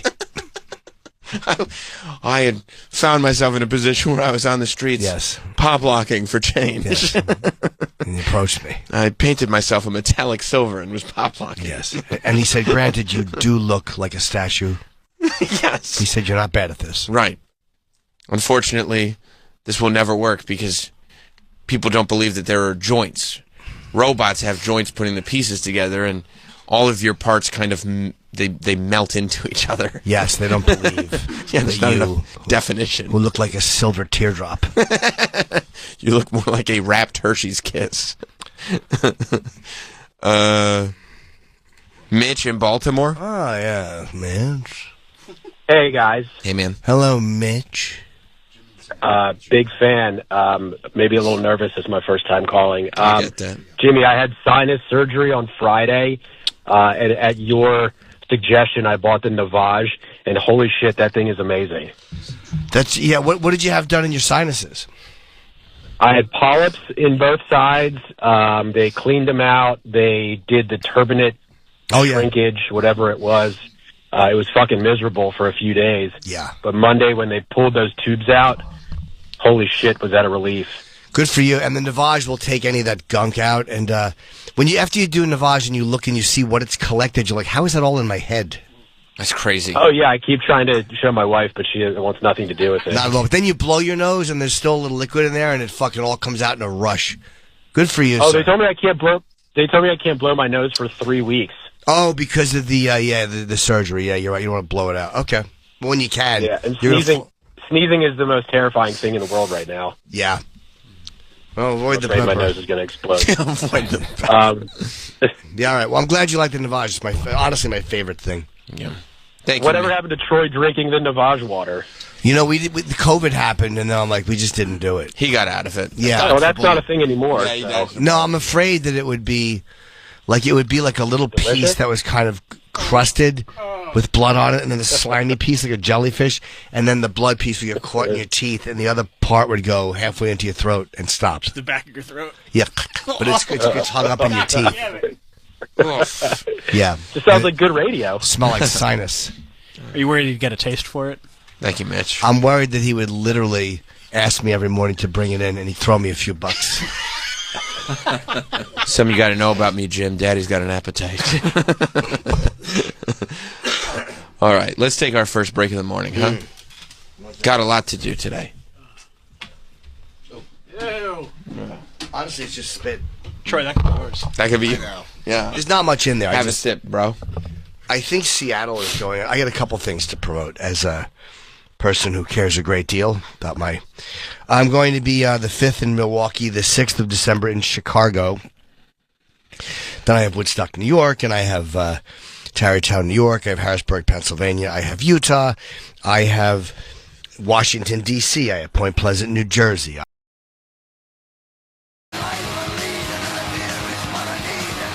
A lot of suspicious activity going on with these celebrities. They keep falling down hills. Jay Leno's out here. Oh, poor Jay, yeah. Well, no, poor Jay, because no one believes him. What do you mean? Because he said he was staying at a Hamptons Inn and fell down a hill. He stays at a Hampton Inn? That's the problem. I love Jay. That was the problem. They said, wait, you mean to tell me that this millionaire guy, and I believe it too, knowing Jay, stays at the Hamptons Inn. Now, there is a hill behind that Hamptons Inn. What town was he in? I think Pittsburgh. Okay, so that might be the only hotel. That's funny. A lot of memes of Jay Leno falling down hills. It might be that he was taking a little hike behind the hotel, and he may be doing a corporate or a gig in Pittsburgh. And there's that area down there in the, it's where the old steel factories used to be, where they have the Improv. Mm-hmm. And there's not many hotels, and if you want to stay in a 5-star, you have to stay downtown where you'll have to cross the fucking bridge in traffic. Jay may have said, put me in the Hamptons Inn. It's great. They're comfortable. I could picture Jay staying in cheap hotels. But not to save money. It's like that's literally all that they have He there. does like to save money, though. He's notorious for that. Not like that, though. No, he spends money on cars. I mean, he's got... That's what I mean. Like, he likes to... He saves because he's OCD, but I don't think... First of all, they're going to pay for the hotel. And I don't think Jay at 78 is worried about spending... give me a buyout. Yeah, like, I don't think he's worried about the Hampton Inn or another hotel for a day or two. I've been to Pittsburgh. I guarantee you it's just that was the only thing available in that area that was clean. And he probably just wants to get right to the gig. He showed up with his whole face bruised and an eye patch on. Wow. Said he fell down a hill behind the Hampton Inn. Jesus. And people were like, didn't you just blow yourself up? Yeah. Wow, his eye is fucked. Is he going to lose his eyesight or no? No, I think he'll be fine. Look, can we hear what he said? I didn't see this. I fell down the hill. Look at my eye. Oh my gosh. Jay Leno is all bruised up. Leave it to Inside Edition to cover it up for you. His eye is swollen shut. Wow. And look at his injured wrist. I broke my wrist. Jesus. Lost the nail on the finger. And then I'm all black and blue. The comedian says he fell down a 60-foot hill. Let him say. I said, well, the hill doesn't look that steep. Let me take it down. And then You rolled down a hill? That's not true. No, that's true. Jay Leno says he was staying at a Hampton Inn. They're on location at the hill. When he wanted to have dinner at a local restaurant before his show. Instead of walking a mile and a half down the road, he decided to take a shortcut down the hill. Not a good idea. Oh. This is believed to be the steep incline. I mean, that's a crazy-ass hill. Well, I hit a bunch of rocks. It was 60 feet. Incredibly, the famous workaholic legend performed just 3 hours later without even taking a day off to nurse his injuries. Last night, he was back at it again. He doesn't even have to work. Performing at a comedy show in Beverly Hills. This is just the latest mishap. Can you pause this? Here's my question. Why doesn't Jay... Oh, you know what? He probably didn't want to deal with the traffic to get there in a mile. He's like, I'll just walk over the hill. Walk down the hill. He's the best. I wish there was footage of him tumbling down that hill. But how is Jay, like, his whole life has been good, and in, like, this last couple of years, he's, like, burning himself, falling down. Like, these are, like, serious injuries for a person who's 25. Yeah, it's crazy. It's crazy stuff to happen. How old is Jay? I said 70. He's not 70. Is he, like, 75? 74? You're pretty great at this game. 74. Nailed it. No, but I said 78 before, like, just as an exact... I knew he wasn't. Still, I mean... I know a mob hit when I see one. I think this is a mob hit, too. I think he owes the wrong people some money, and they bruised up half his face. Somebody says, I guess he only fell down the hill on one side of his face. Oh! Well, I mean, he probably hit the rock on that The side. nail ripped off? Oof. There's more to this. I think so, too. You know why? Yeah. It is more fun. It's way more fun. Unless he's just very clumsy, like OJ in The Naked Gun. Whoa! Whoa! Or on Bundy. That's how I picture Jay. Just now he's spending his latter years just doing pratfalls everywhere that he goes. Yeah, I saw this one. Some people are assuming that David Letterman found him and beat him bloody with a baseball bat. Which I think there's a lot of credibility to that. I think no, Letterman's got a show on Netflix. Oh, I forgot about that. You're right, Joe. Yeah. Thanks. That's a good point. Yeah, I mean, at a point, people start going, Jay, like, you could just take some time off. Although when he's at home, he blows himself up. He sets himself on fire when he's at home. He's got so much money, and he just wants to. He likes to work. He does. He just loves it. Yeah, and no family, right? I mean, he's got a wife. His but wife. He never Is has he kids. taking care of her? Yeah. Yeah. He's a good guy. No kids. No kids. His wife is probably like, I need you to take care of me. Please don't like throw yourself down any more hills. Yeah, I mean that sucks. If all of a sudden he's the primary caretaker and he gets hurt. Yeah, he's got to walk around with an eye patch on. But you don't plan on that. When you're just taking, something you do 100 times, you walk somewhere, and all of a sudden there's the big He has hill. not walked down that hill 100 times. No, but you see that and you're like, I'm all right. It looks like he fell down it 100 times based on his injuries. Yeah. I think when you're old, you bruise easier, too. I think so, too. My dad, like your blood, because you're on certain meds, maybe. Right. And my dad had, like, taken a fall, and it was just black and blue all. It looked much worse than it was. I mean, I don't know. When you're 74. That's so steep. And you fall down that crazy-ass 60-foot steep hill hitting rocks the whole way down. He's lucky he didn't break his neck. That's He's what I lucky mean. he didn't break his back. And then you can stand up and go perform that night. A couple days later, be back in California. Like, maybe you feel invincible. Maybe you're just going to start doing more dangerous stuff. Maybe he's going to be like Tom Cruise. I love that he just wanted to go have dinner, go to the gig. I just walked down this hill. I'd love to know where his gig. I wonder if it was a corporate or if it was probably not the Improv. It was what night of the week was it? Do we know what night of the week he fell down? I don't know. We can check though. Probably within the last couple of days, right? No, but if it was like probably a Monday or a weeknight. Tuesday, yeah. There's still probably a theater, small theater. Maybe. I doubt it was a club. No. Unless he feels like, but or a corporate. I'm wondering if it was a corporate Could gig. have been a corporate. Showed up all bruised, looking like a pirate. I love that he still went. Of course he did. What else is he doing? Sitting around the Hampton Inn, feeling sorry for himself? Palace Theater in Greensburg. Thank you. You killed that shit, dude.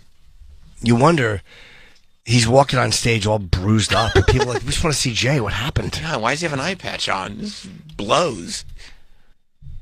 Yeah, so people are building conspiracy theories around the mob hit that Jay Leno.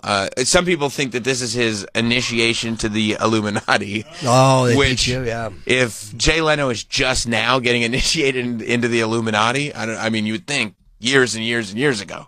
I don't know why now he'd get in. Better late than never. I mean, I guess that's true, right? You got to get those benefits. But they don't let you do the Tonight Show and then all of a sudden they decide to. Like he was already left the Tonight Show. So like you if they do that we'll get you the gig if you join. That's right. Not like, oh yeah, you hosted the Tonight Show 15 years ago. Sure, you can join the Illuminati now, but we have to kick the shit out of you a little bit in Pittsburgh. Is that okay? Maybe they have a really rare car that he wants. Oh, they might have an extremely rare car. It's not for sale, but if you let us beat the shit out of you in Pittsburgh, you can have it.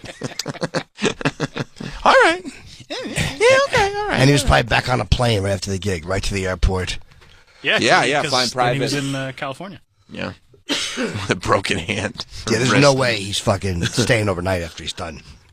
No. I mean, I'm surprised he stayed at all, because I would imagine he flies private, so... Maybe he didn't. Maybe he just checks into a hotel. He might fly in at fucking land at noon, check into a hotel, have just dinner. to have the hotel. Yeah, you have to have a That's hotel. right. You don't not, That's right. maybe you want to nap for an hour. Yeah, sure, totally. Give me a hotel with a steep hill next to it. Yeah, I like to go for a walkabout. He looks like Uncle June. They just found him somewhere in the middle of Pittsburgh, stumbling around. His eye was fucking swollen shut. Jay's? Yeah. Yeah. The eye patch looked better. Like it was worse without the eye patch. It's also embarrassing because everywhere he goes, people are, what happened? I fell down a hill. And like he just got over the whole burn thing. He didn't because people will see him and they'll think he's charred. And they'll go, oh, is this from when you set yourself on fire? No. And he goes, no, I'm better from that. These are bruises. This is from when I fell down the hill. You can't even tell he was burned. Like, whatever they did, I mean, he went to some good fucking doctors. Yeah. But then the doctors are like, we just gave you this new body. You're throwing yourself down hills? What are you doing? You're ruining our work. Don't bruise yourself up. Yeah, there was this one, and then the other conspiracy theory that was running around was that I guess it came out yesterday, unless this was already known and people just caught wind of it, that Ellen DeGeneres has moved. She lives in England now. She said she moved, yeah. Yeah. And I think she said it was because Trump. But other people, they think it was because Diddy. Did you read that? Yeah. They think it was because she's on the Diddy list. Oh, I hadn't read that. Twitter said, I read that on Twitter, so I'm assuming it's true because I didn't see any community notes. But they said, Diddy list confirmed is what a tweet that I saw said. And I didn't see a community note on it, so. Do they not know that we have an extradition treaty with England, and if we wanted her back, they would send her back? No. Like, as long as she went to Indonesia. Are you asking, do they not know that? Yeah, I'm assuming they do not know that. Yeah. I would imagine. I mean, they've never heard of it, of someone being sent back? I don't think that even occurred. No. Yeah, they think, because, there's all this, that tweet. This tweet is the worst aging tweet in the history of the app.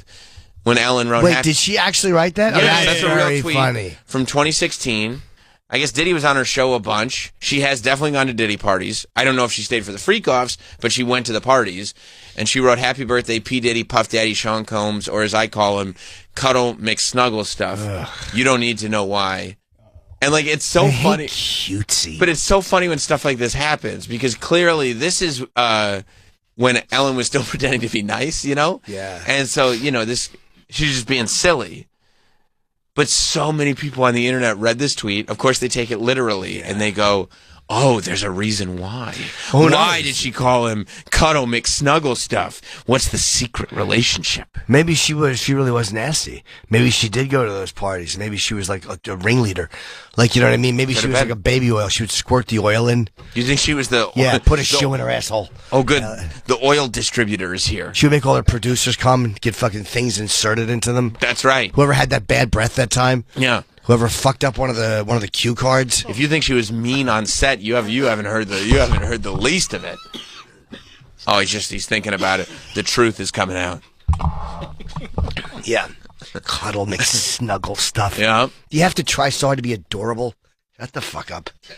Well, yeah, I mean, this was her. She's one of the few comedians I don't like. Why don't you like her? I just met her once and she was shitty. That's weird. Everybody else has only positive stories about personal interactions with Ellen. I do think she's funny, though. She doesn't suck. Yeah. Think she's a shithead. I never met her. Yeah. But between this tweet and now she lives in England, there's no getting around this. Her wife is fucking hot, and there's a picture of her and Portia in this article, and Ellen's mouth looks like Chip. Fucking, what am I going to drive my... I don't know. It was the one that's going around saying she moved. Look up Ellen DeGeneres. No, I know. Ellen DeGeneres moved. It's on every website. Yeah. I'm gonna check Daily Mail first, just because they love their photos. They really do. And they'll probably put something about P. Diddy in the article. Some are saying that, just randos on Twitter. What do you mean some are saying? Yeah. And she has, if I remember, a chippish thing she's doing with her lips. Fucking Portia. Lot of tweets that think the Soprano family of New Jersey may be involved in the Jay Leno beatdown. Ah. That's not the picture, but I don't think... It doesn't matter. It does. It matters. Yeah. I mean, if you leave... Did Portia go with her to England? Yeah. Oh, wouldn't you? I mean, fucking Ellen dollars? I'd go anywhere she wanted me to go. Okay. Australia. Yeah. England. Anywhere Ellen wanted to go, I'd go. I guess. I'd leave my wife in intensive care. I mean, I'm making a living. I don't want to have to sit around with Ellen in a foreign country avoiding talking about Diddy. Don't bring it up. So... You read the story about what the fuck? Yeah. Yeah, she's in England now. Who knows? Oof. Who knows why? Yeah, she's getting old. Ellen is? Yeah. She just put out that Netflix special. I didn't see it.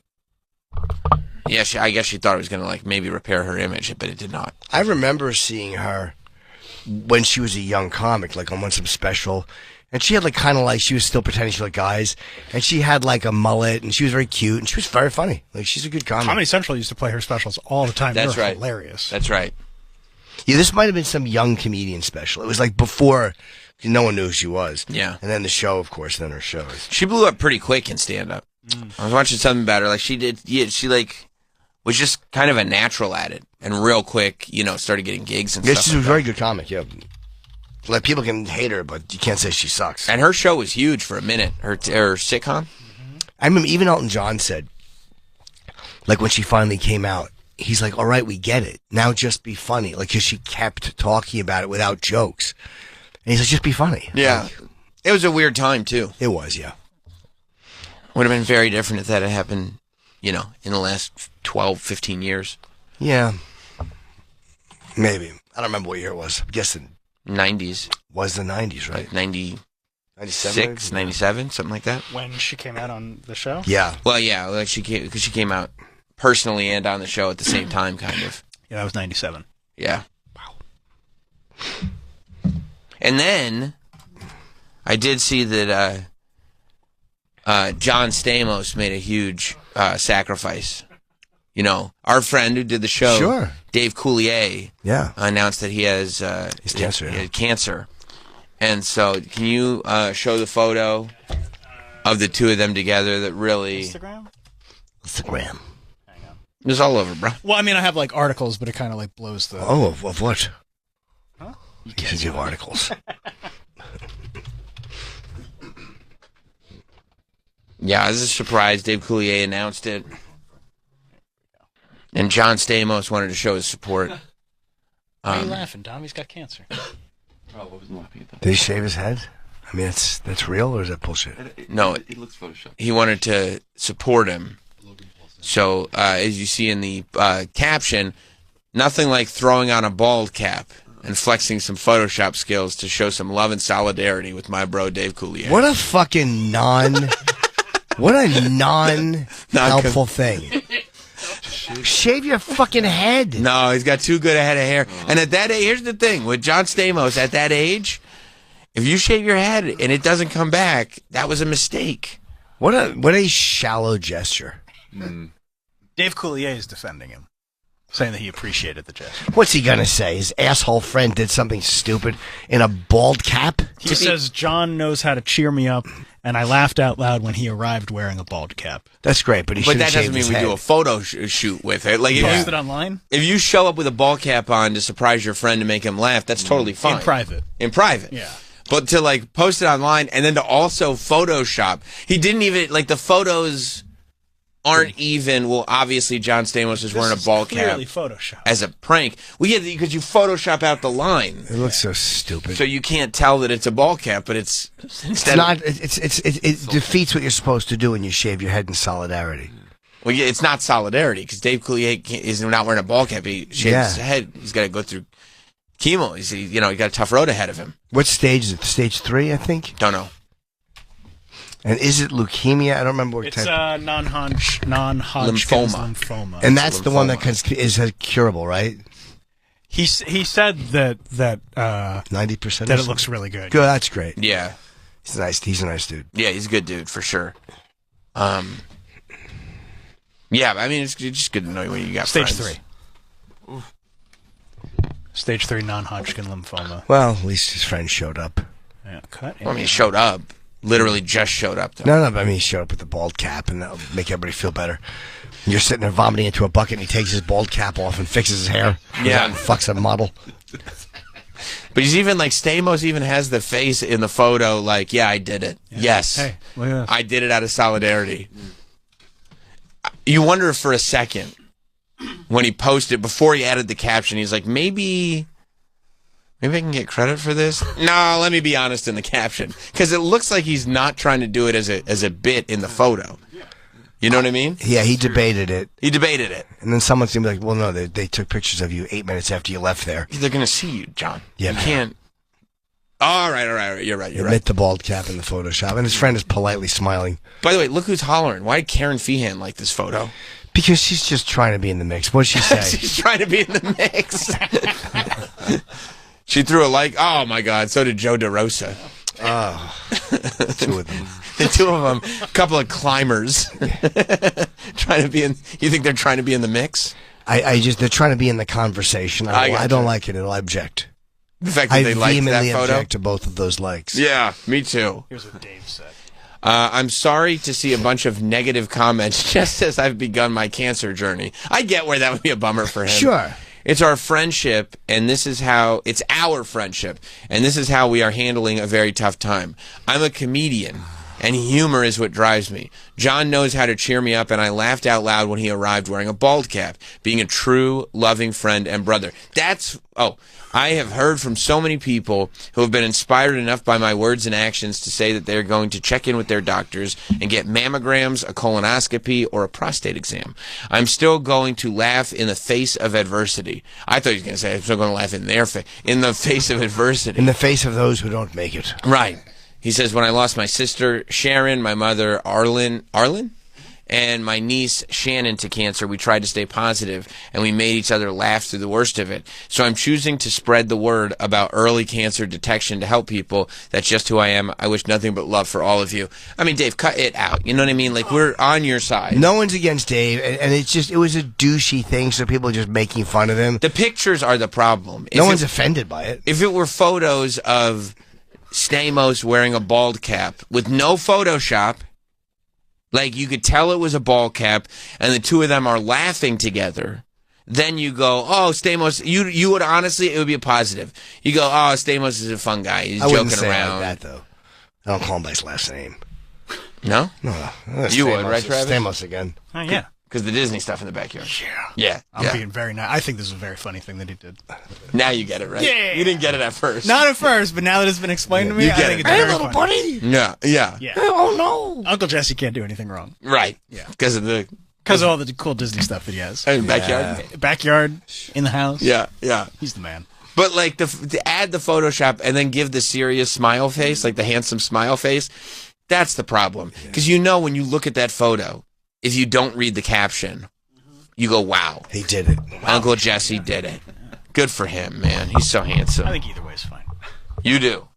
Yeah, however he intended it. Got it. You think the negativity is bad? Yeah, I'm going to throw a like on this real quick. Yeah, you like it. What are you trying to get in the mix? Yeah, I'm trying. You think? Yeah. I think you might be right. I think Karen and DeRosa really are. Karen's probably just hollering. Karen's always hollering. Yeah. We haven't had Karen in a while. We should have her back in. I don't know if we have to go that far. Okay, now you're hollering.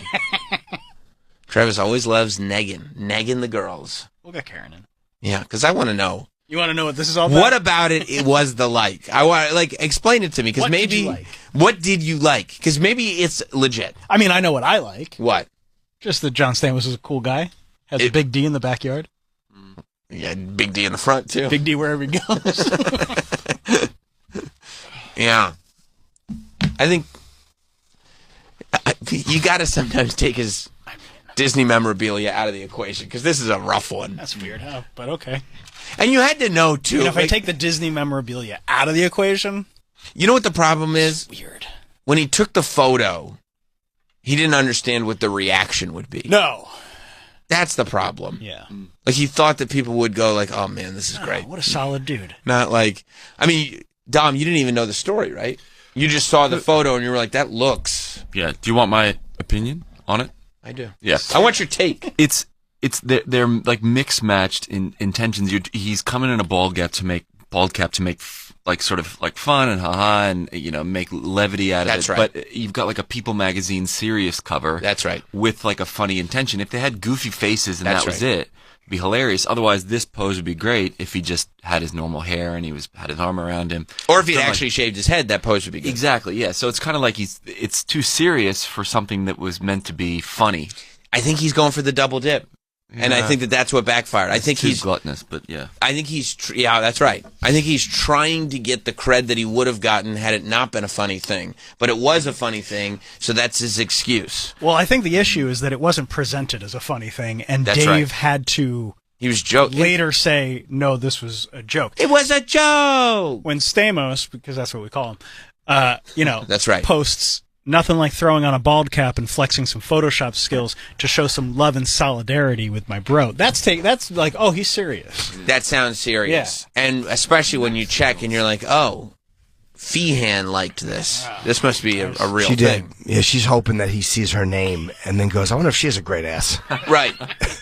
And then looks her up and starts DMing her. Right. Which she does, by the way. Hey, noticed you were in the mix, Karen. Yeah, I understand John Stamos has been liking all your ass shots on IG. Right. Troy, nice. Karen's cheeks. Sure. Yeah. You approve, right? Sure. Why not? Awesome. I like the attitude. And I saw, too, that the voice of Milhouse is retiring? Yeah. 35 years. Yeah. Are they going to replace her with whoever does Thrill House? You mean Thrill Ho? Well, you run out of characters. Because I was playing... Bone Storm? That's what it was, Bone Storm. I was playing Bone Storm and Thrill Ho. He's a pretty good player. They are going to replace her? Yeah. Oh... Yeah. Well, they're not just gonna kill Milhouse. Why not? I mean, you know what? That would be a big, like, you finally get like a big deal on the Simpsons. I would watch the Milhouse death episode. I think it could be better because people are going to talk about the season 140 Milhouse voice. Still pretty good. Yeah. She has fucking 35 years she's been doing it. 70. Yeah. She looks pretty good. And she does Jimbo, too. Jimbo you can kill, right? I mean, you got to kill someone. She does Rod and sometimes Todd. You already killed their mom. You can kill those kids. You want to kill all the Flanderses? I think so. Ned is just a pathetic guy whose whole family's dead. I think that could add some new elements. Is Bart still a kid? Yeah. No, Is he in every episode? Of course. Oh, I don't know if something. I know the focus became Homer. Yeah, so but- much more. But Yeah. no, they're all, yeah. Oh, and she did the voice of Malibu Stacy as well. Yeah. Oh. And Janie. Janie, I mean, I'm surprised they haven't killed her You're just already. looking to kill a kid on The Simpsons. You remember, or... No, I guess Jimbo is a kid. Yes, I am looking to do that. Did they give Tracy Ullman ever on this show? Did they ever give her a voice acting job? I don't know. She broke the like she had them on her show. She would put The Simpsons on before anybody knew who they were. Yeah, but it was very different. I'm still wondering if they were like, hey, this is great. She gets credit. She should. She gets credit, but I mean... Did she ever get it? I also don't know how much she had to do with that, or if it was the network. Give a little taste. Yeah, it wasn't like she created it or did anything. Oh, no, for it. but it was sometimes... just on her show. Yeah, it's still that was a big show. I think it was on UPN 9, Tracy Ullman show. Yeah, I think... well, I mean, remember how big Who Shot Mr. Burns was? Yeah. Imagine if it was like... They could do that with all these kids. Who killed Jimbo? Who killed Rod and Todd? Like maybe they were all in a car, and the car explodes. Oh, yeah, all right. I was thinking about getting a couple eps out of this. But yeah, who blew up the bus? Yeah. Was it the season finale Who Shot Mr. Burns, kind of like JR? Oh, yeah. Yeah, it was a big campaign. They had a whole sponsor-related thing where you could guess who it was. It was the baby. Who would have thought? Not me. It was Maggie. Wasn't my guess. Wasn't the greatest reveal. McGaggy? It was a terrible reveal. I don't remember how I felt about it at the time. I mean, but I do remember not thinking that was making any sense. No, it made no sense, and there were no stakes. There were no consequences to it whatsoever. They just moved on. The finale was one of the greatest episodes ever. The Who Shot Mr. Burns episode is awesome. Yeah. The payoff sucked. Yeah. And that was the next year. Because it could have been anybody. That's right. That's right. And everybody had theories. Because he took the sun away. Well, he's trying to block out the sun so that he could privatize light in Springfield, which is a brilliant move. Mm-hmm. He created a sun blocker. Yeah. Hello, lamp post. Great show. There were some people thought it was Smithers. A lot of people thought it was Smithers. That would have been wild. Smithers lost his job. That would have been wild. He ended up getting a lot his of job. people thought it was Grandpa Joe. Or not Grandpa Joe. That's right. He jumped out of bed. I never thought that I could... Yeah, but that's what I mean. They thought it was Grandpa Abe. Yeah, they thought it was Abe. But guess what? It was Maggie. You can't punish a baby, so the baby was fine. What Mr. season was Burns... I don't remember. Geez. I was 10, I'm going to guess. Mr. Burns recovered from his wound. Smithers got his job back. Like nothing actually. Was that still when it was really good? It was amazing. 6 into season 7. Amazing. I mean, that's peak. Peak. Just the writing on that show is so... Was Conan there then, or was that after he had left? Because he was to write for them. If he had left, he had just left. But it might be right in the middle of the Conan years. Conan... was 91 to 93. Only 2 years. 2 years. Oh, wow. What year did it start? What year did what start? Simpsons. 88, 89? 88. 89. It's been... Jeez. You got it already. It's 89. Well, if he got it already, then he can I say did it. it. It's a guess. He Yeah, said it. 89. Yeah. Hey, man. Put that on here. Good guess, Dom. Dom five killed that things. shit. He sounds like Bruce over there. He sounds like that Irish guy right Yeah, now. it was. I guess 89. I'm not sure. You have a computer in front of you, don't you? I would be so fine if Dom took this position over. You'd be so fine if you had a Nobody's- different face. Why you? It's so dramatic. Nobody's It might, saying it might be time for a reassuring touch. touch him, Dom. Give him a touch him. Make him touch. feel better. Touch me. Touch his shoulder. Alpha that. Wait, I don't think I can say that. Well, they'd be like, we don't know where Dom went. Just put your hand on his shoulder, kind of comfort him a little He lives bit. in Staten Island now, in the basement. Man, yeah, but yeah, Who Shot Mr. Burns was peak Simpsons. I would absolutely kill Milhouse. His voice is too. Is Kirk Van Houten doing okay? Kirk? Yeah. Can I borrow a I feeling? know he's divorced. Yeah, well, he had his job at the Cracker Factory. What a great show. I mean, yeah, and the best characters on that show, the ones that just tickle me like no other, are the pathetic ones. I love, they are so good, or they Gil? were. Huh? Gil? Gil's my favorite character. Gil, Frank Grimes, Kirk Van Houten might be my 3 favorite characters of all time on that show. Do you like Homer? I mean, Homer's good. Forgot Homer. No, I didn't forget. He's a franchise player. Forgot Homer. I didn't forget. Yeah. Yeah, especially. My favorite's the baby. You like Maggie? It's funny. Funny. How gravity works. Behold! Yeah, kill Milhouse. No, Milhouse. Is she doing the voice? There? Let me hear her do the voice. I don't know who Milhouse is. What? You know why they called him Milhouse? Because it's the most pathetic name they could think of for a kid, and they wanted him to be the most pathetic. He is pathetic. The only one more pathetic than Milhouse is his dad, because he named him Milhouse Van Houten. Behold. Pamela Hayden, hi. Wow, cool! I do Jimbo Jones, one of the boys. Don't mess with me. I'm Rod, and sometimes Todd. And my main guy is Milhouse. This is where I come to cry. Way to drink, Poindexter!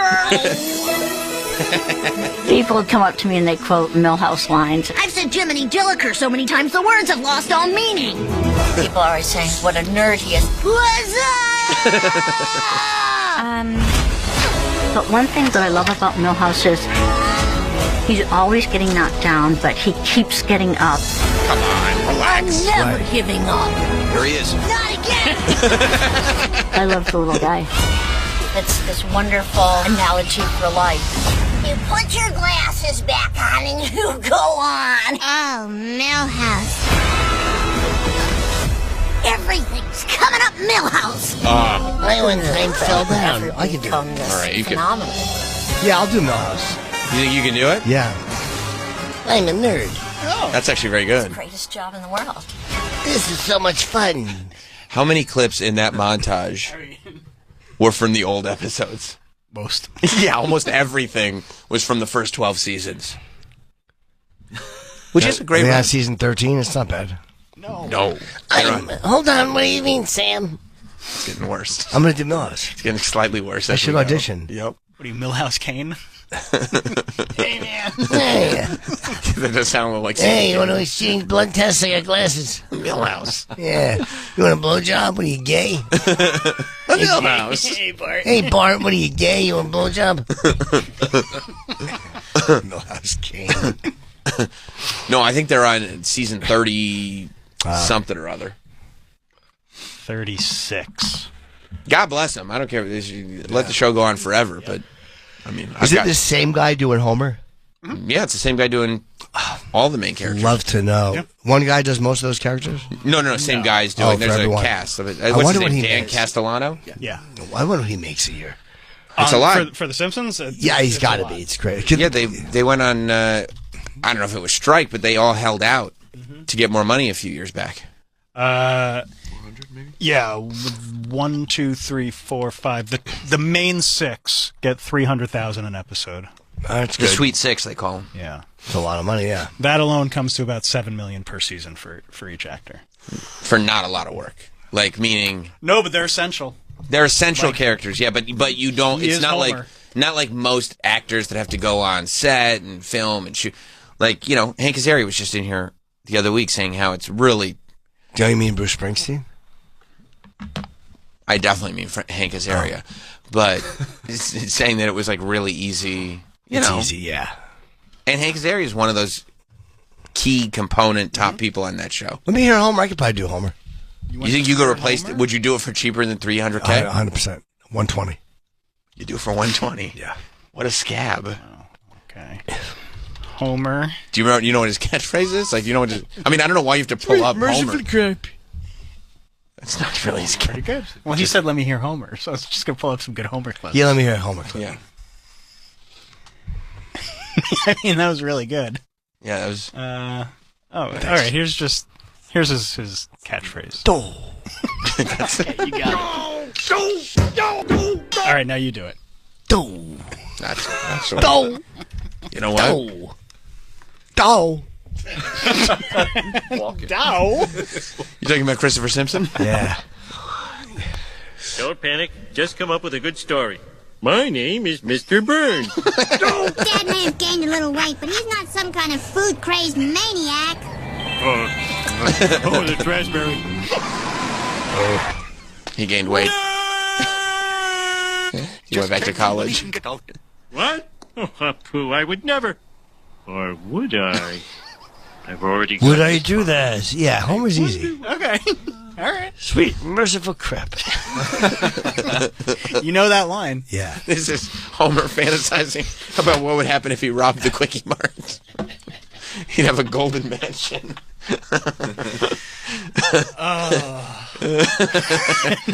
He forgot to rob them. You're cute. We're just going to end up watching this whole thing. I mean... I have to turn it off. It's so good. Didn't you spend some time in Ogdenville? Yeah. You did, right? What happened to that place? We don't talk about that place anymore. Oh, okay. Not after the monorail left town. I just remember it was put on the map for something. Yeah.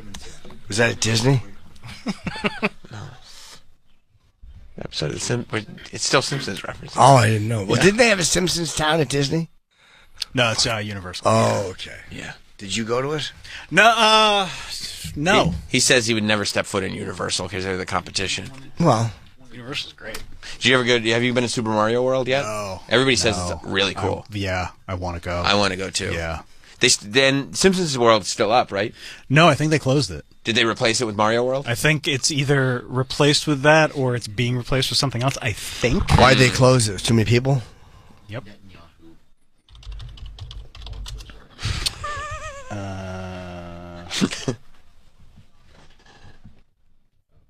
No, it's still open. Yeah. Yeah.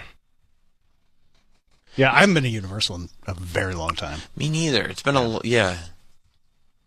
But I would go back. I mean, just to. I would go back. I mean, first of all, we haven't been to Florida in like 4 years.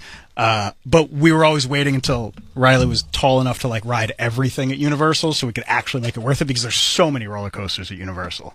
Yeah, it's definitely more adult oriented. Teen to adult. To adult, yeah. So she couldn't have got on anything if you went years No, ago. she could have gotten on a lot of stuff, but like we want to be able to do everything because who knows, Yeah. you know.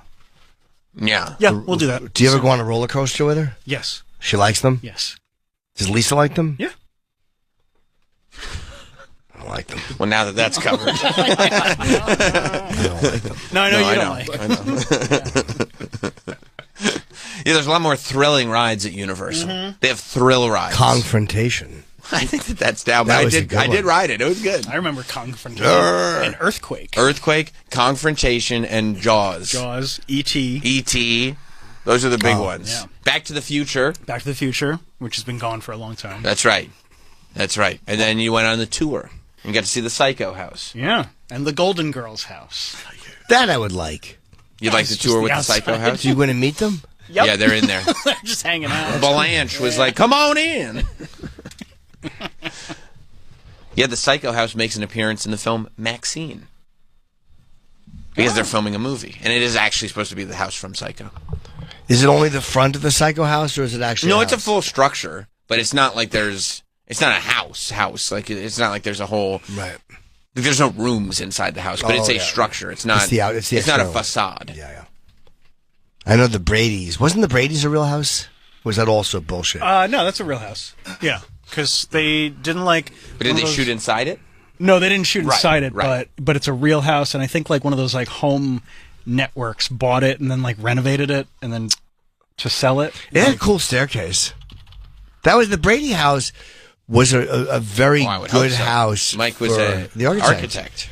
But the Brady house had cool, like, decent locations in the show. That wasn't everybody just piled on a fucking couch looking into the camera. Remember in the Brady Bunch movie when Mike was the architect, but every single thing he Don't look at designed... me, I've never seen the You never seen the Brady Bunch movie? Nope. It's so fucking funny. I've never seen Lived the around Brady the corner Bunch. from that house. How have you never What is seen it? the Brady Bunch? You never seen the Brady Bunch at all? No, never. What are you waiting for? You I hate got it? shit going on. NYPD Blue? Yeah. Look at the Brady Bunch house. I mean, I'm not looking at it. See, they actually had a realistic Look looking at house. it! You're looking at me. Look at the house. Their house was realistic looking. It wasn't like, sitcom houses are so fucking giant. Right. Because they're sets. The depth of field and Yeah. stuff.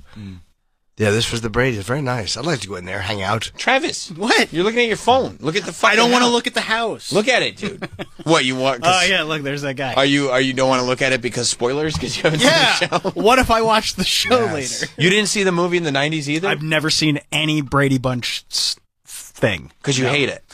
I just, you know what? My parents weren't fans of it, so It's like there was no innocent reason humor. For me, but there was no reason for me to watch it. When I was growing up, you tend to watch either stuff of the time, But the Brady or Bunch stuff that movie your was parents watched. the Brady Bunch movie was of the time. It was Yeah, but I didn't understand the characters. it was a wild, uproarious comedy. I didn't of give what an would S. What did you just say? You say you don't give an S? Yeah, he's being very controversial. Yeah. Look at that nice yard. But what would happen if a wholesome family from the early 1960s lived in the pinnacle of 90s shock culture? Why don't you walk up the A very Brady steps? movie. This isn't like an interactive video. Yes, it is. Yeah, look at this. Alice. This was the isn't maid. Choose Your Own Adventure? What the fuck did you pull up then? From now on, Travis, only Choose Your Own Adventure. This is an excellent video. It's an excellent video, and this one Yeah, refuses to watch it. This is when they bought the house, I think, and then renovated it to look like the TV house. The TV house. Oh, it wasn't like the TV house. That's pretty fucking cool. That's pretty, I'll tell you, this is pretty fucking cool. It is, yeah. I'm going to tell you right now something about this Brady Bunch house. It's pretty fucking cool. I thought they renovated it to look modern, but they made it look like the show. No, they look like the show, yeah. Oh, Yeah. there you go. He's gonna go up the stairs. That's Let me great. tell you something about those stairs. I'm pretty fucking cool, bro. That's where the architecture is Mike's office. That's right, that's his architecture Where's office. Greg's room? Mid-century architecture. It's probably But it's a upstairs. functional house you can live in. Kitchen, bathroom, Oh, bedroom. fucking A. Fucking a bedroom. Let's go I take would a look move at there. bedrooms. You would. I wish you would. I would love to. Every room blows your mind. I mean, this is exactly what the Travis, rooms that's look where the like. gals Three were. girls' Pick your beds, brain up off the floor. You just got your mind blown, dog. There's even a note from Martha Down, your mind to is blown? Davy Jones of the Yeah, Monkees I lived to 2 invite streets him away to from this come house. play at I used to school. drive past it all the time. Did you? And here's When they the were boys' renovating room it. with It's pretty the cool. famous Did you shout it bunk out every time you drove it Oh, by? for sure. Nice, nice. And you were like, this fucking rule. Yeah. Let me tell you something about that house. That house fucks. The show ran for 5 years, so the boys grew up here. They did, and then Greg got his own room. Greg, the oldest brother, needed his own space. Spoiler, why'd you get there? He was getting there. See, this is why I didn't want to watch this. This Yeah, is cool. major, Hey, Carol. major Hey, spoilers. Mike. Can you believe this situation? What's going on here? Yeah. Yeah. His dartboard, his guitar. Yes, record I can player, absolutely TV. believe Yeah, the this Brady's had a situation. band. Where All this is Greg believable. hung out as a teenager. This is as believable as any situation I've ever It's a seen. very small. From the What's a chaos basement? of his I mean, it's an young attic. sibling. No, but the Let's bed go is see tiny. where the parents got away from the kids. Let's see where Mike broke the news to Carol. Parents' bedroom, it speaks for itself. You As need to see go. in each bedroom, there's attention You need to be detail. tested. Check out the Something you need patterns to on do, the Carol. bedspread. You need Check to out have the your blood pillows. tested. And you got to check out Oh, this my. incredible vanity where Carol would have done her hair and makeup. That's right. Jim, you With think this is all a the great incredible video? characters I in just the love the film, house. the Yeah. leading role And I player love the fact that that was this the house. bed that had no fucking image. None. Not one bit. But those three saw some action. Oh, yeah. Thank you for touring this incredible. You're welcome. property Thank you with for me. showing I us. hope you had a fabulous time. I did. Travis just lived a life where people were running around going, Marsha, Marsha, Marsha. Yeah. And Travis goes, why do you keep saying that name? I don't understand. I mean, I got it. No, you didn't. I just didn't watch the show. You don't remember when she got the fucking, she was so sick of Marsha? Oh, yeah. Remember when she was like, I'm the new Jan Brady? Travis That's was amazing. Like, Travis was like, I don't recall that at all. Oh, and Peter was looking for his surprise party? Oh, yeah. Remember when he was like this? Pork chops and applesauce. I don't remember that. Oh, yeah. That's a big one. I know what Cousin Larry was doing. Oh, Cousin Larry. You're putting Perfect Strangers above Brady Bunch? Oh, yeah. If they did a remake of Perfect Strangers in the and if they made a movie, except it was what would happen if Larry and Cousin Balky were living in today's time? Are they in it? Yes. Then I'm watching it. Cameos. Cameos? Sure, they gotta make money. New Balky and Cousin Larry. It's not like present day Cousin Larry and Balky? No, because in the Brady Bunch movie, they were the same age as they were in the Brady Bunch. They just lived in 90s shot culture. No one's going to do Balky like Bronson Pinchot. Well, that's because you're not allowed to anymore. No. Probably not. Oh, my nose. That was a huge. Oh, my nose. Huge. What's wrong with your nose? She had her nose broke. You didn't even know that was a television reference. Football. Yeah. How'd you know that? Because it's part of popular culture. You don't know shit. It's true. You don't know shit. It was the quarterback of the day, Archie Manning. That's right. And she was like, I want an autograph, and he just drilled the football in her face. Right into her nose. Exactly. And then in the movie, they made it all flat. Yeah, I don't know. It's a funny thing. Sure. It was a comedy. How about Ann B. Davis? Why no love for Ann B. Davis? You're not an Ann B. Davis guy? I don't know who the hell that is. She's What? Alice, you Oh, comic I know who Alice is. You're not American? I am American. How was it growing up in Moscow? Yeah, exactly. You fucking, Would you invent Tetris? you Castro fucking sympathizer. Listen, I just didn't watch the Brady Bunch. You should know it. Or the movie? Or the movie. What about the very Brady sequel? I didn't watch that either. What about Sam the Butcher? You know about Sam? I don't know who Sam is. He was dating Alice. Oh, yeah, he was. If you say so. She always wore her sexy blue outfit. Well, she wore blue and whites. Yeah. Her blue and white. She was always ready for a good buggering from Alice? Sam the Butcher. Alice, I know Alice. But Sam the Butcher, Ann B. Davis played Alice. I know the Butcher on Liquid Metal. Oh, nice. I know Butcher at Brock. Yeah. Ann B. Davis was Alice, so She you was don't Alice. know She Alice. is Alice. You don't know her, Travis. Yeah. You don't know what you're talking about. Look at her and Sam eyeing each other up. Oh, yeah. Looking Thinking at about each later? other up and down. Yeah. Getting familiar with each other's bodies. Yeah. Well, now I can see why I wasn't allowed to watch the show. That's Yeah, right. It's all sensual eye contact. They go, Sam, did you pick up some meat for dinner? And afterwards, we'll get to know each other biblically. I remember that scene right there. That was the line? That was the line. No, that scene right there. He goes, so how's he doing? And she goes, he's lost some more weight. I didn't know they made that part of the actual show. That was part of the show. Okay. That was part of the show.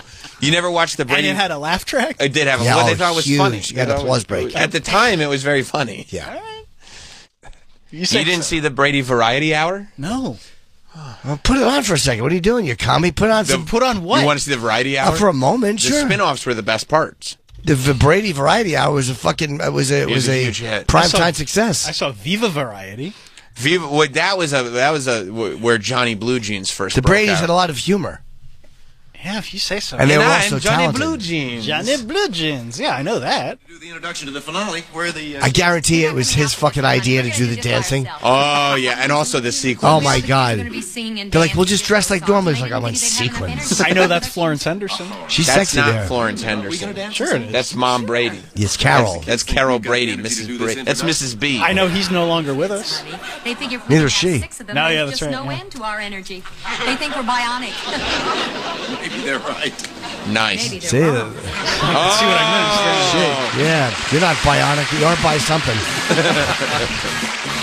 They see like the dance numbers. This is come on. great. Yeah, no, this is, yeah. I can see I really missed that. Yeah, the songs of the day.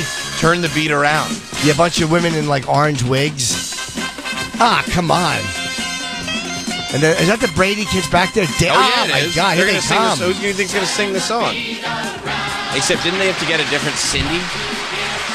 Nope, that's her. That's Cindy. Or maybe it was Susan a different Olsen. jam. That's Marsha. Yeah. It's I think it's a different. Yeah, it's a different Jan. That's new Jan. They're not even singing. Yes, they are. That's of course they I are. wonder why Eve Plum wouldn't do it. Because she said this is dumb shit. Yeah, they had to get a new Jan for this. Is this what This is the great. Simpsons Variety Hour is based off Yeah, of? absolutely. Yeah, okay. Now you get it. Sure. Funnier now, right? Much. I don't know why they didn't bury Jan in the back. Why the fuck they put the new Jan up front? You should have put Susan Olsen up front. Or Maureen McCormick, who's an actual singer. Oh, yeah. Ah, look at her. Florence belting out. Flo Hen put herself right front and center. This is the best thing I've seen in years. This is very, very good. Yeah. Oh, here he comes. Oh, God, here he comes. Oh, God. Oh, boy. The signs were there. No, you can never. You can't tell. No, you're right. Yeah, you can't tell at all. You can't tell. Not at all. Yes, those were the days, my friend. And this was before. Inside my rear end. This was before Troy Kwan was doing mashups. This was the original mashups. Is this Greg? Yes, he's got the solo. He's got to. Look at him dance. He wanted to be cool so this bad. This is not douchey at all. No. Yeah, I really missed out. Good stuff. I can't believe you never watched This this. is the Travis. Variety Hour. This is not the show, Travis. But I get it. This is better. This is phenomenal. Was this in the 90s? This was in the 70s. Yeah. This was the 70s? This is the 70s, yes. That would explain I always hated that song. That would explain the unironic disco ball hanging from the ceiling. Is that Big Bird? No, that's a small child. Oh. Yeah. This is weird. Isn't that? I think that's Rick Dees. Rick Dees. I think that's Rick Dees. I think this is he's doing Disco Duck. Yeah. Did he sing that? Yeah, Rick Dees did Disco Duck. I'll be honest, I'm not a fan of the Disco Duck. Oh yeah. He was an LA radio guy who got this big hit with Disco Duck. Disco Duck. I remember the song, yeah. Huge. I know. They gave him 2 lines. Oh, and that's Rip Taylor. Rip Taylor. Oh, and there's Alice. Ann B. Davis. You know, you'll dance with Rip Taylor. And where's Sam the Butcher? They didn't get him. They got Rip Taylor. He didn't get the gig. I bet he was in jail for DUI. Put the chicken suit on, and there's the kids this is again. the cast of What's Happening. Oh, yeah. Look at Fred Berry. Oh, this is great shit. Absolutely. Travis, you never watched this? Mabel King's in the back, waving goodbye to her legs. Okay, well, I don't know. She was aware yet. Fred Berry could dance. Yeah, he could. Haywood Nelson. So you thought it was just the Brady kids, but then you got Rick Dees, Rog is Rip dancing Taylor. Look at Rog. Look at Rog go. Rog knows how to dance. The cast of What's Happening was on the show, Travis. Good call, yeah. Just for a minute. Where's Shirley Hemphill? That's a great question. Watch this whole thing? Oh, Yeah, every course. minute of it, and we're going to rewatch it. And now the Bradys are back. Got to tie it all together. It's just a long music They're just number. singing the Love Boat song now. Because why? Because you know why? They said, why are we singing the Love Boat song? And you know what the producers told them? Because fuck it, that's why. Fuck It's the it. same network. Wow, what pressure Jan had on her, though, to fill the New Jan? shoes of Eve Plum. Well, luckily, it was hideous content, regardless. I disagree. The pressure was lessened. I'd like to fuck the new Jan, though. Okay, well, I'm sure we can make that happen. At this point, you probably could. Yeah, they're all boogie and everybody comes out. What a... Yeah, there he is. Disco Duck, Rick Dees, and Ann B. Davis is like, why do I have to wear a chicken suit? And they're like, shut up, Alice. Jerry Reichel, how old is she now? She's probably 67. 64. 64's not bad. Not bad. It's in my age. It's appropriate age. Not for me, but I mean some would say, oh, she looks like a fucking... Oh, she... What happened to you? She was very... Oh, there she is. She got her own Instagram account and everything. Oh, she's going to Chiller Theater in April. Oh, she probably does. April already passed, unfortunately. Oh, she's still... All right. She's still alive? All right, I'm hollering. Yeah. You are? Oh, yeah. She still has nice, long, blonde hair. Oh, yeah. She looks like she's off to pick up Usman. Yeah. Usman, you fucking... I was Brady. Okay. Oh, look at her. She's hanging out with Buddy from the Munsters. What's his name? Buddy. Eddie. Eddie. Yeah, Buddy Patrick. Isn't that his name? She says Butch. Butch Patrick. Butch Butch Patrick, Patrick. yes. Butch Patrick from the Munsters. Damn, 72 likes. You didn't even know about Butch Patrick from the Munsters? You don't know about the Munsters? I know the Munsters. Best theme song ever. I went for the movie. Same. The new one? Yeah. Is there a better theme song for a sitcom than the Munsters? I mean, it's just a great. It's real good. That's really fucking good. I know this is hack radio, but It's fun. Grandpa's in Staten Island was a club over. I think we talked about this, Yeah, and they yeah. would open every show with that. So it's just He probably did not have the rights. No, but it wasn't only. Again, it was only. You know what? No, Al Lewis was part of it. Al Lewis. I know that was his club. Yeah. Yeah. But the lights would just go black. I mean, you're like, boom. No, it was like, what a cool way to open the show. It's a good song. Yeah. It's definitely up there with sitcom opens.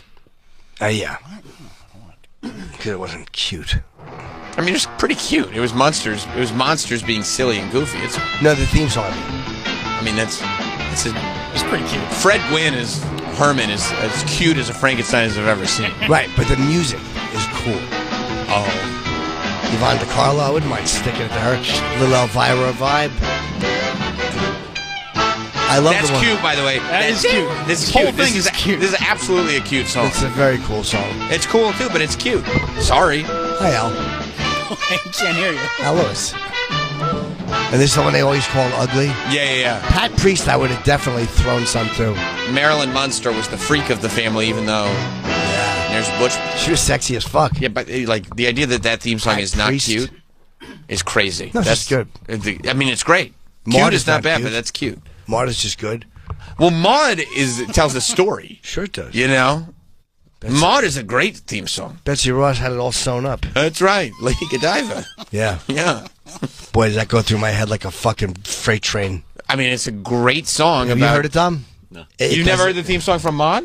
No. Oh, What have you been it's doing? good. It's good. Listening to rock music and bad mouthing your country, I'll bet. I'll bet you're right. And by that we mean Australia. Yeah. Listen to this. Come on. Lady Godiva was a freedom rider. She didn't care if the whole world looked at Joan of Arc. You feel that in your blood. That's a different Bill Macy, by the way. Really cool. Agent Bubbo's tits. Isadora was the first bra burner. Angel First bra- she showed up. And by the way, Conrad Bain and Esther Roll, two big shows came out of Oh, this. yeah. Wait, here it comes. She walks in. That's B. Arthur, that look. Yeah. Pre-Golden Girls. Oh, yeah. This is when she could get it. She was funny in this. That uncompromising, enterprising, anything but tranquilizing. Right on my Yeah, Maud looked like a feminist bitch, the way she dressed. She was dressed like a feminist bitch. God's gonna get you for that, Walter. Yeah, Conrad Bain, Different Strokes. Esther Roll, Good Times. Conrad Bain's an icon. Boy, did Norman Lear have television sewn up for 20 years. You know about Conrad Bain? No. Oh, he's the shit. Yeah. Where's Conrad Bain from? Well, he was from New York. He Different adopted Strokes. Different Strokes, yeah. these two kids. Sure. Sam was in Different Strokes. He owned a bike shop. That wasn't me. By the way, that was not me. That was an actor. It was not me. Gordon Jump was his name. He was also Mr. Carlson at WKRP in Cincinnati. Yeah, but you know what? Unfortunately, sometimes you get those guest roles, and those are the ones that stick. The best. His guest role? Yeah. He wanted to Roger Dudley. I think he might have Roger. I don't think Dudley got out unscathed. Arnold got out unscathed. Dudley's father had some big teeth. Uh-huh. Remember Dudley's father? He pulled a little Jimmy on Dudley. He tried to molest them in the bathtub and they drank juice and watched adult cartoons. And Mr. Carlton, they came and rescued Dudley. He was in a bathtub. Yeah, he was. All chill. That's true. It was a very special episode. Two-parter. Yeah. Very sexy episode. Wow. The classic age of television. A special sexy episode. Yeah, Mr. Carlson just wanted some. Is that little Coleman there? That's Gary Coleman. He was probably happy. Nobody wanted to fuck. He couldn't fuck Arnold with his kidney scar. Who wants to see that? I don't know. Yes. Lose your heart on you see that big kidney scar. The guy who ran the bike shop kidnapped Arnold and Dudley. What was his name? Mr. Don't. His character? Can you remember? If you can get the first letter, I'm driving me crazy. Mr. something, obviously. Gordon. I'm gonna let Dom do it because he's typing. No. Yeah, Dom is quick. No, I'm Just I'm don't lost. say the whole name. Is this the Bicycle Man Part Yeah. 1, Yeah. Part 2? Oh, it's 2 Travis parts. is getting very shitty. Just give me the first letter of the last name. No. Yeah, he's getting, see how he's like, you got this, Are you Dom? on actor or character? Character, first letter. First letter, first name. Or last name, because it was Mr. Or last something. Oh, right. Yeah. Travis is tantruming. You talk about, Yes, Gordon Jump played him. And then Dudley's in the back there. H. Hooper. No, Mr. Haverston. Or... Mr. Haverston. Short. Mine says short. Huh. Hort. I don't remember. Did I get it? Did I nail it? Yeah. Hort? Well, Horton. Mr. Horton. Mr. Horton. Yeah, I wouldn't have remembered that. That's right. He kidnapped Arnold and Dudley. Son He of a didn't kidnap bitch. him. He offered them fucking something to drink and fun cartoons to watch. Dudley decided he wanted the bath. Arnold got the fuck out of there. And that Gave him a bucktooth banana split. That's that what it says. bucktooth fucking Dudley. bucktooth dad ran in. Oh, Dudley. Dudley was like, I'm good. I'm staying. Yeah, Dudley didn't know it was wrong. Arnold abandoned Dudley. He went home and told his dad, and I think Mr. Drummond. Oh, yeah. Mr. Drummond took care of business. You don't want to fuck with Conrad Bain. No. Conrad Bain will fuck someone up. Yeah, they asked Willis, and Dana Plateau was snorting heroin off a fucking Zeppelin mirror. This is the primetime show. Like, Yeah, this it is was dark. Yeah, it was a very sexy episode. This is dark. Yeah, this was stuff. actually very dark. This was the comedy stylings. Yeah. It was a very special episode. Yeah. When like they would have like uproarious sitcoms, except when they would have very special episodes, they would tackle serious topics. They would, like in Archie and All in the Family, like Edith was almost raped. That's right. That actor said people fucking they would scream at him in the street for it. Really? Hated him for that. I mean, look at poor Gordon Jump. He dies in 2003. You know exactly. You might as well have written it on his tombstone. The bike shop owner that had Dudley in the bathtub. Greatest comedy performance of all Died of a time. broken heart. He slipped in the tub, jerking off. Fucking old Dudley in his fucking late 70s outfit, even though this was the 80s. Yeah. Different Strokes is a great show. Can we see Dudley's dad? By the way, Different Strokes is another one that has one of the all-time theme songs. The World Don't Move to the Beat of Just One Drum. Oh my God, What might be yes. right for Yeah, you may I not be right actually for some. forgot it, yeah. It's so fucking good. Yes, it's just it a is. good song. Yes, it is. It works. That's just a good song. Yeah, it's just a Alan good song. Thicke. He wrote that one, right? Gilbert Gottfried did a pitch-perfect Alan Thicke. Yeah, this was big. To the beat of just I think you one do it really drum. well, Sam. What might be right for you? Remember we had you singing to Gary Coleman? Boy,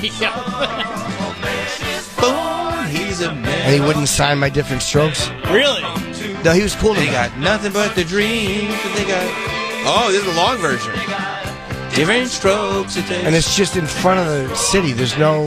No, it moves. This is just the song. This is not the... They had a video package. Yeah, this is a weird long version, because now we're supposed to hear This about is a longer everybody's got to... Hit us with it. Everybody's... There it is. Special kind of story. Everybody finds a way to shine. It don't matter that you got not a lot. So what? You have yours and I'll have mine. Hit him, Dom.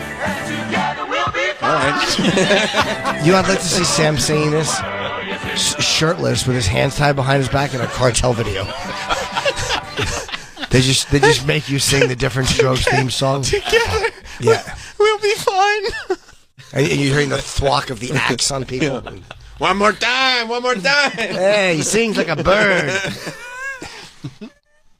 In my earlier days, Dom, we had Gary Coleman in studio, and they had me stand in the corner with a microphone and do a live rendition as he walked in the room. Yeah, he didn't like it. Well, Gary I can Coleman imagine he wouldn't notoriously love it. Yeah. hated references to Different Strokes. But he's a fun guest. What do you expect? That's like, I mean, of course he's going to get references his whole life. And he about probably lost a lot of money on it, too. His parents. His parents fleeced him. Did they? Oh yeah, they did. it. They should have had Jalil's parents. Jalil's Maybe it parents would've hooked been him a bit up. Safer. Yeah. Oh yeah, yeah. Gary Coleman's parents fleeced him. Poor Gary.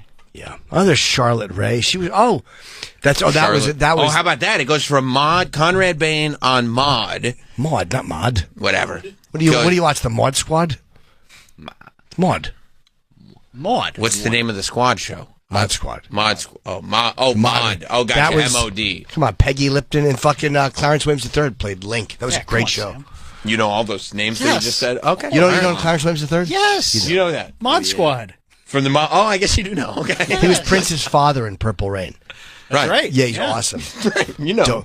Don't ever get married. Fucking shoots himself. Goes. I know how he feels. Conrad Bain on Maud. Yeah, better. You don't have to to do it like that. Different Strokes. That's right. Which had Charlotte Rae over to Facts of Life. That's right. Which had Jerry over to Norton's Apartment. That's right. Who had Jerry over? That's right. You know about Facts of Life? Yeah, I'm trying to sing the theme song. Take the in my good, you head. take the bad, shake them both, and there you have the Facts of Life? Yeah. Another good theme. Great theme. Now you know about All in the Family was an amazing theme song. Them just singing at the piano. Oh, great That was- theme song. Yeah. What's your favorite ice cream? Call in.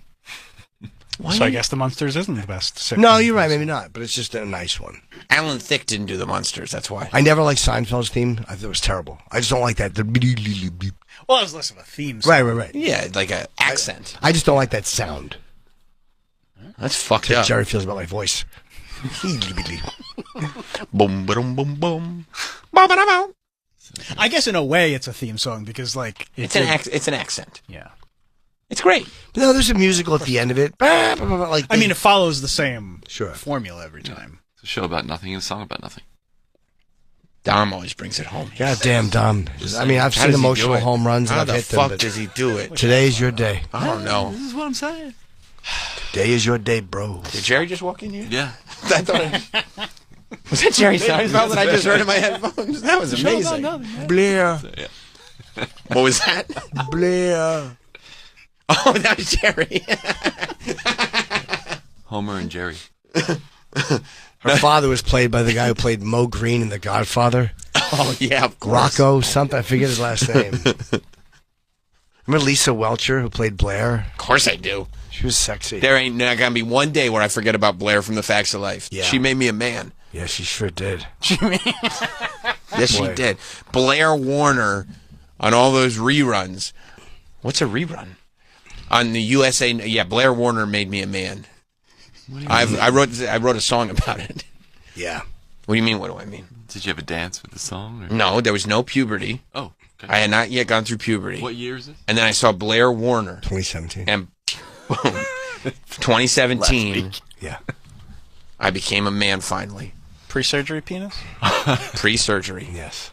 Just a little foreskin on the end of it. There was. Ballooning up. There was. It ballooned.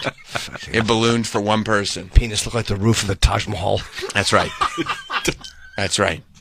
It looked like... But Blair Warner. yeah, it did. Yeah. And then you're like, I can't show this. It looked like right after... Natalie would go with it. That's right. Natalie was fine with Fat it. one would take it. Like, this reminds me of Oppenheimer. Yeah. Yeah, Blair Warner. I mean, look at her. She's No, perfect. I'm not She's disagreeing perfect. with you. I mean, a little bit of an attitude. Catholic school uniform? Well, yeah, I mean, they was went a to private school. school. Dude. Private school for girls. Yeah, they're well-to-do. Well, they weren't all. Blair was well-to-do. Well, Yeah, not a. I did have a. What was your tomboy? Who was the tom? What was the tomboy's name? Joe. Joe was pretty. Joe, yeah. Nancy McKeon. Joe was pretty cute. Dude, pretty cute. Dude, remember Joe? She was my favorite. I'm like Joe. I met her one time. I hooked up with Jerry. No, you didn't. I did at Comic-Con. You hooked up with Mindy Cohn. I hit on her. You did? Yeah. She got really nasty. I said, Mindy, it's nice to meet you. She said, I'm Charlotte Rae. Yeah. George. They're all, most of them still alive, right? Oh, yeah, George Clooney was in, I yeah. love Cloris Leachman. She's so good. She was hilarious. Young great. Frankenstein, she was so great. Yeah. Bad Santa. I Yep. remember that. Yeah. Yep. Most people. Fixing some sandwiches. There's some bad Santa. She's great. Yeah. There she is. Is that Kim Fields? Yeah. Kim Fields played Tootie. Tootie. So many of them didn't go on to bigger things, though. Like, it's really weird. Like, Lisa Welcher didn't go on. She had a huge show. It was a big show. Kim Fields was on a show, I think. She was, yeah, like What, Living Single? Yeah, That yeah, was- yeah. Oh, right. Living Single was great. But Lisa Welcher's got to be in her 60s. She's not done anything in 5 years. She's retired. I think she got I don't know. religious and sang, maybe. Oh. She's a singer. I think she became, like, lives in Utah or something, and then became very religious. Oh, maybe she's into, like, Sister Wives and shit. That'd be sick. Maybe when I go out to Wise Guy, she'll show up. That's a fucking... Really local comedian reference. Sure. Maybe she'll toot on it in the car. Back to the hotel. Oh, she got her own .com? just saw that at the bottom of this thing. She got her own .com. That's pretty sick. Oh, in 2013, she co-hosted several episodes of the Jeff Probst Show. The what? Oh, yeah, that was huge. The Jeff Probst Show. That was when they were like, this Survivor is so huge. Oh, she was on Survivor. I mean, as a celebrity. I guess. She was a contestant in Survivor Philippines. Yeah, celebrity. Oh, it was one of 2 celebrity contestants. The other celebrity was Wait. Jeff Kent from Why do they from put baseball. Why is that word in quotation marks? Well, it's just 2 celebrity. Because I don't know if I would consider Jeff Kent to be a celebrity. I know who he is. But if he's in the same ballpark as Blair What's from her name? Fax... Blair. What's her name? Lisa Welcher. Lisa Welcher. You didn't know that. Yeah, I did. No, that's why you stuttered and you said I Blair. didn't stutter. I said Blair. Blair Warner. Oh, she elected to keep her true identity a secret from the other contestants. That probably wasn't hard. Hard. How'd she keep it? Was she wearing a mask? Yeah, how'd she keep her identity a secret? Did she just watch a Facts of Life marathon with them? I've never heard of this. Many of whom were too young to have watched The Facts of Life. Yeah. I would have recognized her. Did not recognize her. Well, nobody thinks that you're too young to have seen The Facts of Life. 3 of the contestants were the only ones to recognize her as, quote, Blair Warner. I would have told her your tits got me through a lot of hard times. Ugh. Thank you, madam. She would have been so creeped out. Oh. No, she would have appreciated it. She got West Nile fever in 2012. Yep, told you. You did? She did, yeah, I told you that. And Mrs. Garrett got the Ebola virus. Oh, poor Mrs. Garrett. Yeah. She was doing missionary work. Ew. Yeah. I bet she was. That's exactly what I mean. She was in Uganda on her back, getting straightened out. Okay. She's written 10 books on motherhood, child discipline, adult friendships, homeschooling, and finding Jesus. Yeah. She homeschools? She disciplines. That's a and she red found flag. Jesus. Well, she's the best-selling author of So You're Thinking About Homeschooling. So you're thinking about... Hi, I'm Lisa Welcher. You may remember me from such books as So You're Thinking About Homeschooling. Blair. This is my friend Jerry. Let's take a break. Yeah, we probably... And then we'll come back to draw names. Oh, yeah. This is I forgot we're doing big. that. This is big. Our annual tradition, the Christmas gift exchange, is happening this year. Yep. And today is the day that we draw names. Troy, before we do that, do you think Travis has rigged this? No, of course not. Thank you, Troy.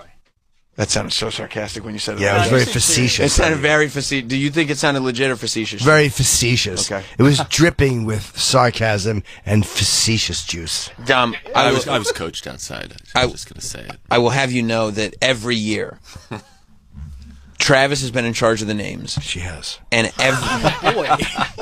I'm a boy. And every year, Troy has gotten the shit end of the stick. Yep. And Travis... Troy's gotten wonderful Christmas presents. Horrible Christmas presents. That's not true. And Travis 1 year insists... I got good Christmas presents. Yeah, but that's because he's got to make it seem like he's not doing it right. You sound like such a little kid when you just said that. Oh, you got good Christmas.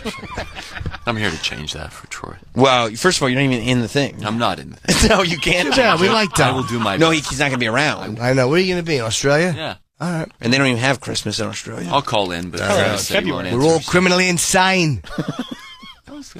So we'll see. I mean, Travis says that it's not a rigged competition. Everyone just picks a name out of a But cup. Troy has evidence that it clearly is. He's got Athletic supporter. weights inside the paper and stuff. Yeah. No, I think As I'm wearing it. Travis slips a name, and he does that like, pick a card, any card, but the mentalists do the trick so Sure. you pick the exact card they want you to. That Travis knows sleight of hand, and he is an amateur mentalist. Yes, in he the is. driver's seat. I got all the names right here. Oh, I'll bet you do. Let's take a break. Daddy wants to tinkle and then pick names. We'll be right back. Welcome back. Jim Norton and Sam Roberts. We're going to be off next week For Thanksgiving. because we figured it'd be easier for you to be thankful for us if we weren't there. Yeah, you'd appreciate us. Yeah, we're going to take a week for you to appreciate us. Yeah. But we still have to look forward. We still have to prepare. We still have to realize that the grand tradition of Jim Norton and Sam Roberts is the last show before Christmas. We do our secret Santa extravaganza. That's right. And today's the day that we draw names. Oh, God. As we said before the break, Travis likes to make it so that Troy gets screwed every year. Travis says it's random. It is. Statistically, I checked. That's an impossibility. That's What's actually impossible? Somehow, for like 5 years, I got hot dog gets me, I get hot dog. How does He's that bad? Hot dog? Yeah. He's the absolute worst. He owes me a gift from like 6 years ago. He's stupid. It's the issue. Not cheap. It's not that he's cheap. It's that It's he's just a misdirected gift. but he's stupid. He is stupid. Yeah. Well, he's not cheap. He bought Mike those fake sunglasses last year from Canal Street. No, those were real. I'm pretty sure. They came in the box. They were real? Oh, okay. Took me 4 months once to get my picture that he took of me framed. Troy, tell me if you think this is a good present. Troy paid Hot Dog for a photo shoot. So he took a picture of Troy, and then for Christmas, one of the photos that Troy paid him to take, Hot Dog got it printed and framed and gave it to him. But they had to pursue him for 4 months. Yeah, but he didn't even. No, it just came randomly 4 months later. He like sent it to one of those like In April? frame Yeah. websites. Like Yeah. He just he sent the file. Like it came from the frame website. And you paid to have the photo taken by him. Yes. That's nice. Yeah. Is it a nice photo? Everybody wants a little bit it's of. a great photo. But it was in some like boring ass white frame. I mean, do you think that somebody wants like, oh, I know the perfect Christmas gift, hot dog art, hot dog art for the wall? Well, that's not even the worst art he gave. Oh yeah, who got that one? Oh yeah, I don't. Who got that gift? Might have been me. Yeah, I think he got it for Sam. He got Or is it Mary Jean? She got the. Is it? Oh, he did. Oh, he Yeah, gave it it to was Mary for Jean. He Jim, gave it do to you Mary remember Jean. this? Oh, that me and Sam, the NFT or whatever? Yeah, it's terrible. He had a naked animation of myself and Jim drawn in an NFT. We couldn't even post it. It was so vulgar. I banned it. What I want to know is, has Travis ever got hot dog? Has hot dog ever got Travis? Hot dog's gotten That's me. interesting. Hot dog has gotten me. Travis always gets great gifts for Christmas. Yeah. Sometimes cash. Maybe I should. I don't think I've never gotten Jim. Jim's never gotten me. He always gets the best stuff. Travis does. No. Let's no. pick him. Yeah, Travis never gets shafted. No, he doesn't. But I got shafted with hot dog. last year, I got the guys real pissed. He didn't even give me a gift. He gave me the Amazon receipt saying right. it's coming. And it never came. And it never came. And Amazon is generally so good with their shipping. It's weird. You're right. Last year, Dom, I got the guys real good because I revealed that I got hot dog. And the guys were ready, like, oh, finally Hot Dog gets revenge because Sam's such a motherfucker, you know. He's going to give Hot Dog something really bad. But they didn't realize I'm even more of a motherfucker than they realized. They gave Hot Dog a PlayStation just to get these two upset. Is there a minimum, maximum? No. I'm guessing. I think, what do we do, like $50? Yeah. Yeah, that's the minimum You maximum. spent 500. Sometimes it's right, broken. okay, cool. Yeah, well, I followed after Jim's lead because Jim thought it would be funny when we set the maximum at $50 to give whoever he got hundreds of dollars in cash. 300 cash. Yeah. Just to annoy everyone. Yeah, it was very. Handsome Rob, I think. Yes, that's right. That's right. Oh, Let's pick him out of the cup. What are we doing? Oh, we're talking. Lollygagging. Let's get the. I was trying to find that NFT. Travis, you're lollygagging. All right, who's picking first? You want Troy to pick first? Do we tell him I'm Troy. standing in for? Okay, and Dom's going to stand in for hot dog. Okay. And then he's going to send hot Because dog. I don't matter. Yeah, you don't say the name. Yeah. Anonymously. Troy, would you like to? Would you like to pick first or last? I'll go first. First. Okay. Troy's going to pick first, not last. And then now, because it's such a thing, whoever gets Troy's name has to make the decision. One time, Jim got Troy's name, and Troy thought he was going to get a big ton of cash, but he got $20. What are you doing? He's opening all of them. All right, put them all back. I want to make sure that this is legit. All right, he's got to put them all back now. And fold them a very specific Put 'em way back when he in puts there. Look at the one I get. The first one. Put him back in. Somebody might have to draw for Troy because he can't be trusted. You know what? You know what? Somebody needs to learn that we have to do things by the book. Travis, I'm going to ask that you draw for Troy. All right. I mean, we got to refold all of them. They were folded all perfectly. You're going to be late, Jim. I know. Because of Troy. Well, Jim goes first then. Go ahead. No. I'm not leaving. Travis is going to have... Yeah, you're just going to leave the thing.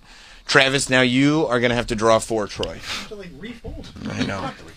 Wow. No, someone could just reach in with their eyes closed. They don't have to look. Well, that's how it should have been done. But this one over here, this Troy. I was trying to catch him in some shenanigans. Did you catch him or no? No. He's got another trick. You know, of course. All right. I'm pulling for you. yes. Okay. Look me in the eye. Look at me. Oh, something happened. Something. Okay. No, I wanted to make sure that nobody saw any word. I saw. Is it you? If it's you, you have to put it back. Oh my God! I got hot dog. No. Fuck you! I'm not doing it. No. I'm not doing it. Well, look. Give me another one. No, you don't get another one. This is your you don't get opportunity another to one. fuck him back. You don't get another one, dude. Give him a box of shit. You don't get another. You don't get. This. You gotta fucking be kidding me. You're a dick. Sam, did I do anything? I think so. You did a slip of the. I think you did. It doesn't make sense. I'm not taking hot dog. You have to. You can't have another pick. I'm not taking. You can't have another pick. He's not getting a gift. I got myself. Okay. Okay. Let's all right. switch. No. No switching. Hi, you. That's the name you drew, and you checked it in your own little way. That can't be a coincidence. That's. I don't think so either. I don't think it's a coincidence. I don't think it. For the record, I don't think it's. You totally rigged that. I don't think it's a coincidence, but you can't have another pick. But I don't think it's a coincidence. Because we'll be here. You gotta fucking. You know why? Everybody. You know why you can't have another pick? Because we'll be here for the next 2 hours. You'll pick hot dog every single time. I can't believe it. He did walk past and wink with his cup before outside. My immensely. Make sure it's not you. It is. It is you? Yeah, it is Both of you chose each other. I don't want that. Well, look, that's. Are you? How is that possible? This is why you're rigging it. You have a gift for me upstairs already. You're the rigger. Okay, we're good. We're good. I'm gonna pick now. What? I have to pick. Of course. I'm fucking steaming. You almost put your hands on Travis. I saw you. You were this close to putting your hands on him. I'm good. Mike? Oh, of course he's good. Of course he's good. How is that possible? Can you believe I got hot dog? Can you believe it? You weren't supposed to say. Look. Is it a bigger piece of paper? It is a the different. rest? By the way, that's a different size piece of paper. Yeah, than I they have. should all be. Well, Mike, you good? Indeed, I am. Oh, of course, Mike's good. Last isn't there one left? Don't even look at it. Just You got fucked. send it to Hot Look at it later, or send it to him. Oh yeah, because you have. Yeah, because we know that Troy got hot dog. I send it. You want me to send it to hot? Oh, like a picture. Yeah, like text them or email them. You could just tell him what the name on the paper is. Yeah. Yeah, but we don't want to know. Yeah. Just keep it to yourself. Because that's literally the loser. Okay, everybody happy? Yeah. No. No, Okay, I'm not. I think we're I'm good. Sam, let's trade. No. There's no trading. No trading is allowed. You picked it fair and square. No. Yes. That wasn't fair and square. What does that mean? You have to get him something? Yes. Hot dog? Yes, the name that you got, you have to give them I mean, something. every year I get him. Every year. Oh. Not last year. I gave him a PlayStation. He got me last year, didn't he? Yes, he did. See, this is not fun anymore. All right, maybe he won't get you this year. This is Okay. this is good. Yeah, of course. I'm happy with Hot it. dog has me now. I guarantee it. We don't know. No, We don't know, and there'll be no hints. it's a good one. It's time to go. No hints. It's time to go. It is time to This leave. is too much. It's time to go. Give thanks. Yeah, just be thankful, Troy. Have a nice Thanksgiving, everybody. Yes.